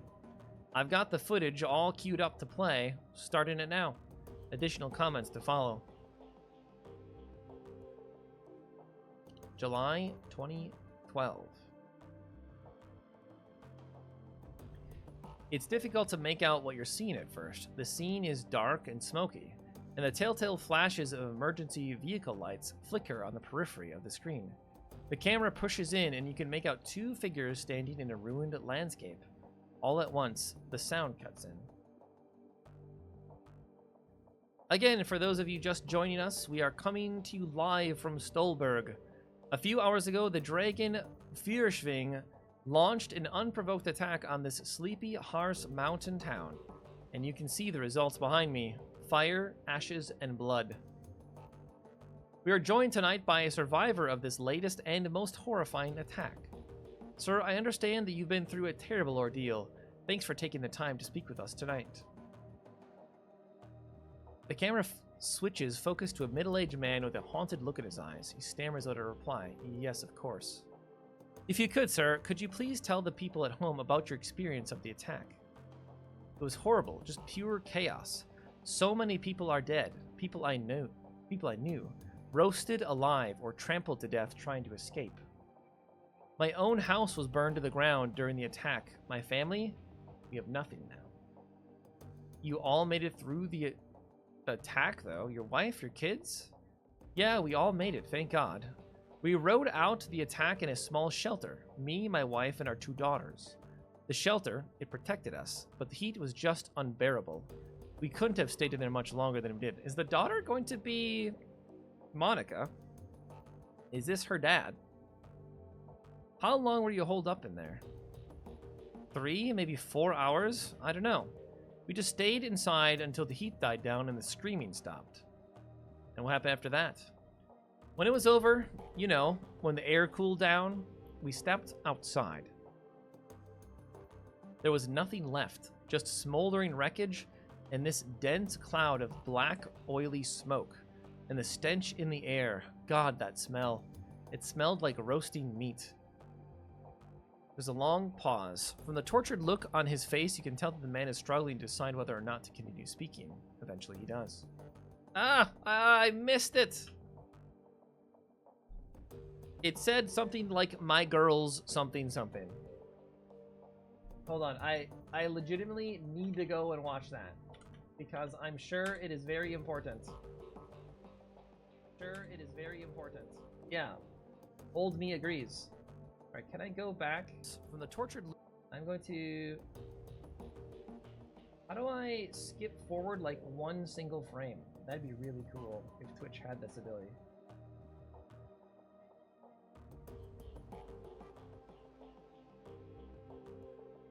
If only Twitch had this ability.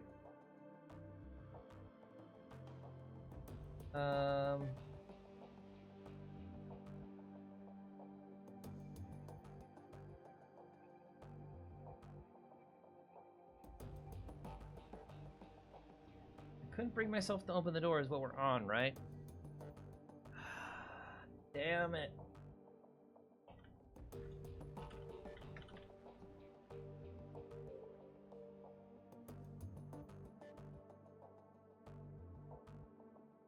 Okay, well, I'm not going to spend too much time on this. It sounds... I mean, I can also go back on my own VOD, but I really would like to not have to do all that in the middle of the stream.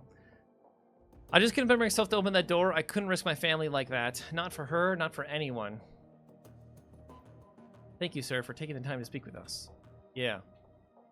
You heard it here, an absolutely chilling account of tonight's attack. Again, the town of Stolberg has been reduced to ash. Another victim of the Firewing. Stay with us for a more up-to-the-minute reporting on Firewing's reign of terror. Okay, it's time for a new approach. Adrian's a complete dead end. That much is pretty clear by now. So I'm going to go do some digging on Firewing instead. Let's see where this goes. 2054. Well, that was a bust. Little progress on Firewing either. I don't know, it's weird. The information is there, it's just wrong somehow. It's too well laid out, too simple. Real life is messy, and this just feels a little too neat. That's not the only thing that's nagging at me. I'm getting that tingly feeling all up and down the back of my neck again. It feels like I'm being tracked. I'm no Matrix hotshot like Clockwork or Schaefer. Oh, so you know Monica. But I'm good enough to know when someone's on my scent. Gotta install some new security measures. Can't be too careful. I mean, I guess we did know that you knew her.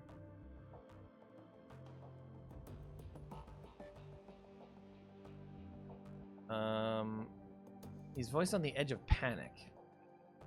Jeez, look at him. Christ, I'm getting too close to something. There's a trail of bodies, and there have been disappearances. Gearbox, Martian, Peregrine. They've all disappeared within the past few years. Gearbox just went AWOL yesterday, and they were all making the same sorts of inquiries about the Firewing that I've been. There are ghost stories spreading around the Decker community.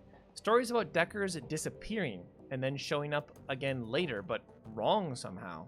Scary stuff, and I'm starting to think that it's true. I know the stories he's talking about, Chief. Never really put much stock in them, not until now. Could these rumors be related to what's happening here? Am I being paranoid? No, I don't think so. Something big is happening here, and I'm right in the middle of it.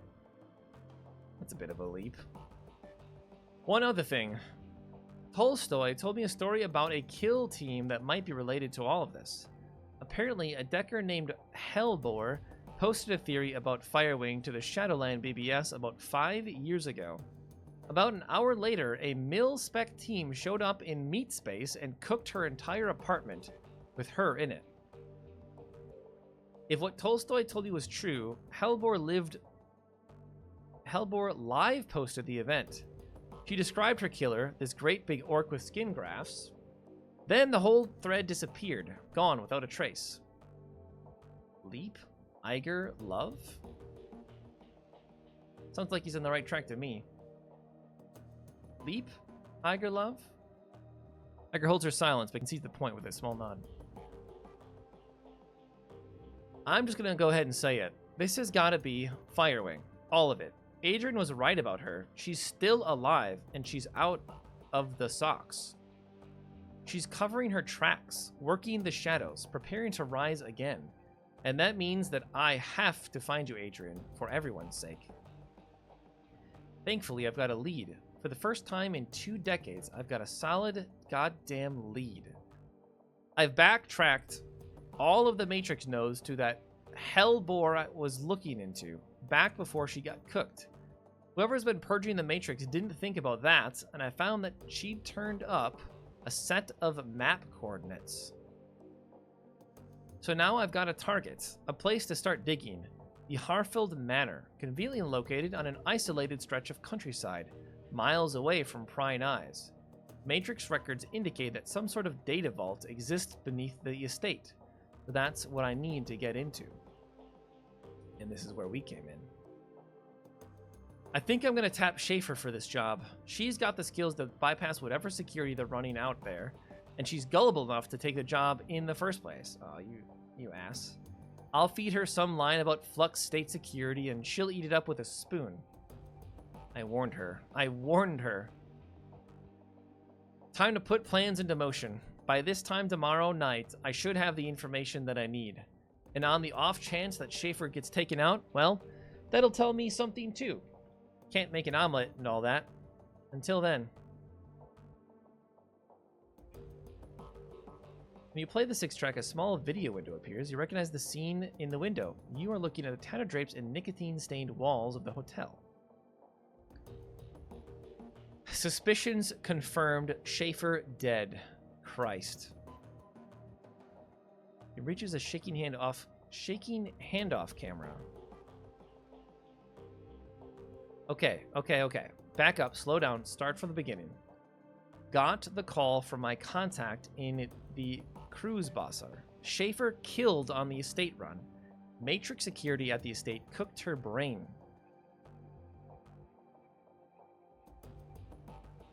Considering Schaefer's skill and experience, on-site IC must have been extreme, even by Berlin standards. Security of that kind costs money, real money. Given the evidence uncovered so far, corporate involvement unlikely. The connection to the Firewing is too strong.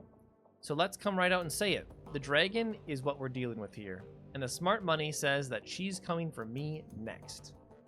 Well, I won't go down without a fight. I've still got my contacts, still got my connections, and the flux state can be a hell of a weapon for the man who knows how to manipulate it. Time for me to make my play. Ghost stories or no, missing Deckers or no, I've got to jack into the Matrix and start pulling strings. The countermeasures that I installed earlier should be more than enough to keep me safe for the 20 minutes I'll be in there. Schaefer's death was tragic, but she was a staunch supporter of the F-State. She was a staunch supporter of the F-State, but still, all things considered. Better her than me. If you're watching this, then I guess that they caught up to me. They will be after you too now. The hell is this? Why did you warn me about this before I came here? Not now. Whoever you are, whatever you think you're after, you need to find Dr. Adrian Vauclair. Not because he's my brother, because if Firewing is rising again, he's the only one who can stop her. You've seen what happens to people who get too close to this. I'm dead, and dozens of others have died. You'll be next unless you can find Adrian. Well, that's not the best of news. The room goes quiet as everyone struggles to process what you've just seen on the DVD. Finally, Dietrich breaks the silence. A dragon. Son of a bitch. Green Winters sent us up against a dragon. The Firewing. She lives. I'm really starting to regret the fact that I didn't just stay at the hotel. Wait a second. We don't know for certain. The evidence seemed pretty convincing to me, love. I'll even take it a step further. I think that secret facility that we stumbled into was her lair. Why did she let us go then? Just think about it. The Decker that Winters got those coordinates from was posting about Firewing. Then she was killed by that same orcish bastard that attacked us after Monica died. That's a direct link between the dragon, the scarred orc, and the Harfield Manor. And then Winters was killed by the same thing that killed Monica. Exactly. My gut tells me that the dragon is down there. Graves, some place far beneath the surface. I think that we knocked on the door to her lair without even knowing it. And I think that, given what we've seen, the dragon will do whatever it takes to keep us quiet about it. Okay, going on the assumption that there is a dragon, and that she will come after us, what do we propose that we do about it? I'll tell you what we're going to do. We're going to follow Winter's advice. We're going to find Vauclair. Yes, Graves is right. Finding Dr. Vauclair should be our priority. If we're going up against a dragon, we need to find ourselves a dragon slayer. Winters spent 20 years searching for Vauclair, and it got him nowhere. How do you propose that we find him? The help of an information broker. I'll go talk to him then, yeah. For this, no. While Air Burak Ghazi is very capable, a task of this magnitude is beyond him. We need to make contact with the premier information broker in Berlin. We need to talk to Alice. Alice, best of luck, and I hope you're rich. For this, rich enough, even if only just. Who is this Alice? A most prominent figure in Berlin's shadow community. Ex-Schockwellenreiter. She provides information retrieval services for the F-State. If Winters was right, if Auclair is still alive, she can help us find him. Consul spits out a stick of black plastic. Amsel plucks it from the cleaner and hands it to you. Here, your key to speak with Alice. Cred stick? An encoded cred stick. 10,000 new yen. Alice will not show her face for less. This represents the last of my personal savings. Make this meeting count.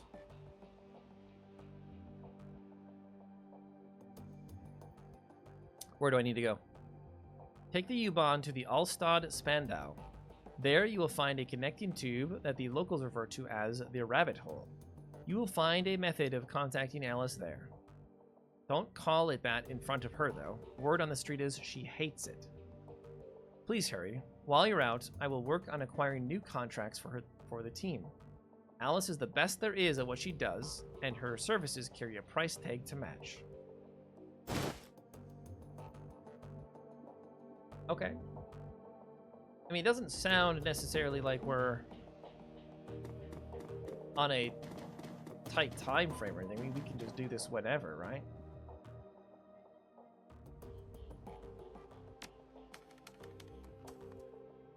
I don't have any data, right? Where to find elves? Just gonna read it. It's all funny stuff, right? Client screwed me.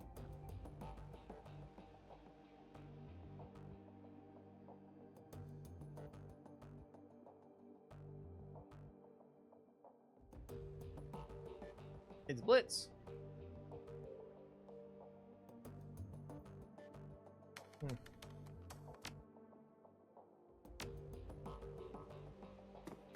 Okay, well, that's it. We found out what the main story is. It's a freaking dragon. Now, what does a dragon mean in this universe? I mean, I'm guessing it's, you know, like what you would think a dragon would be, but maybe it's not. Maybe it's something else. You know, the drone fixed? Okay.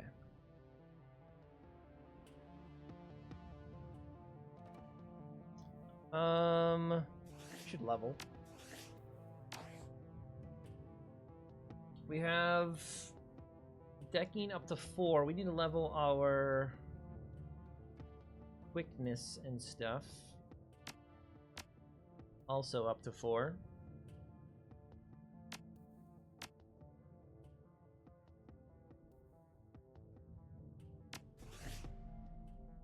Perfect.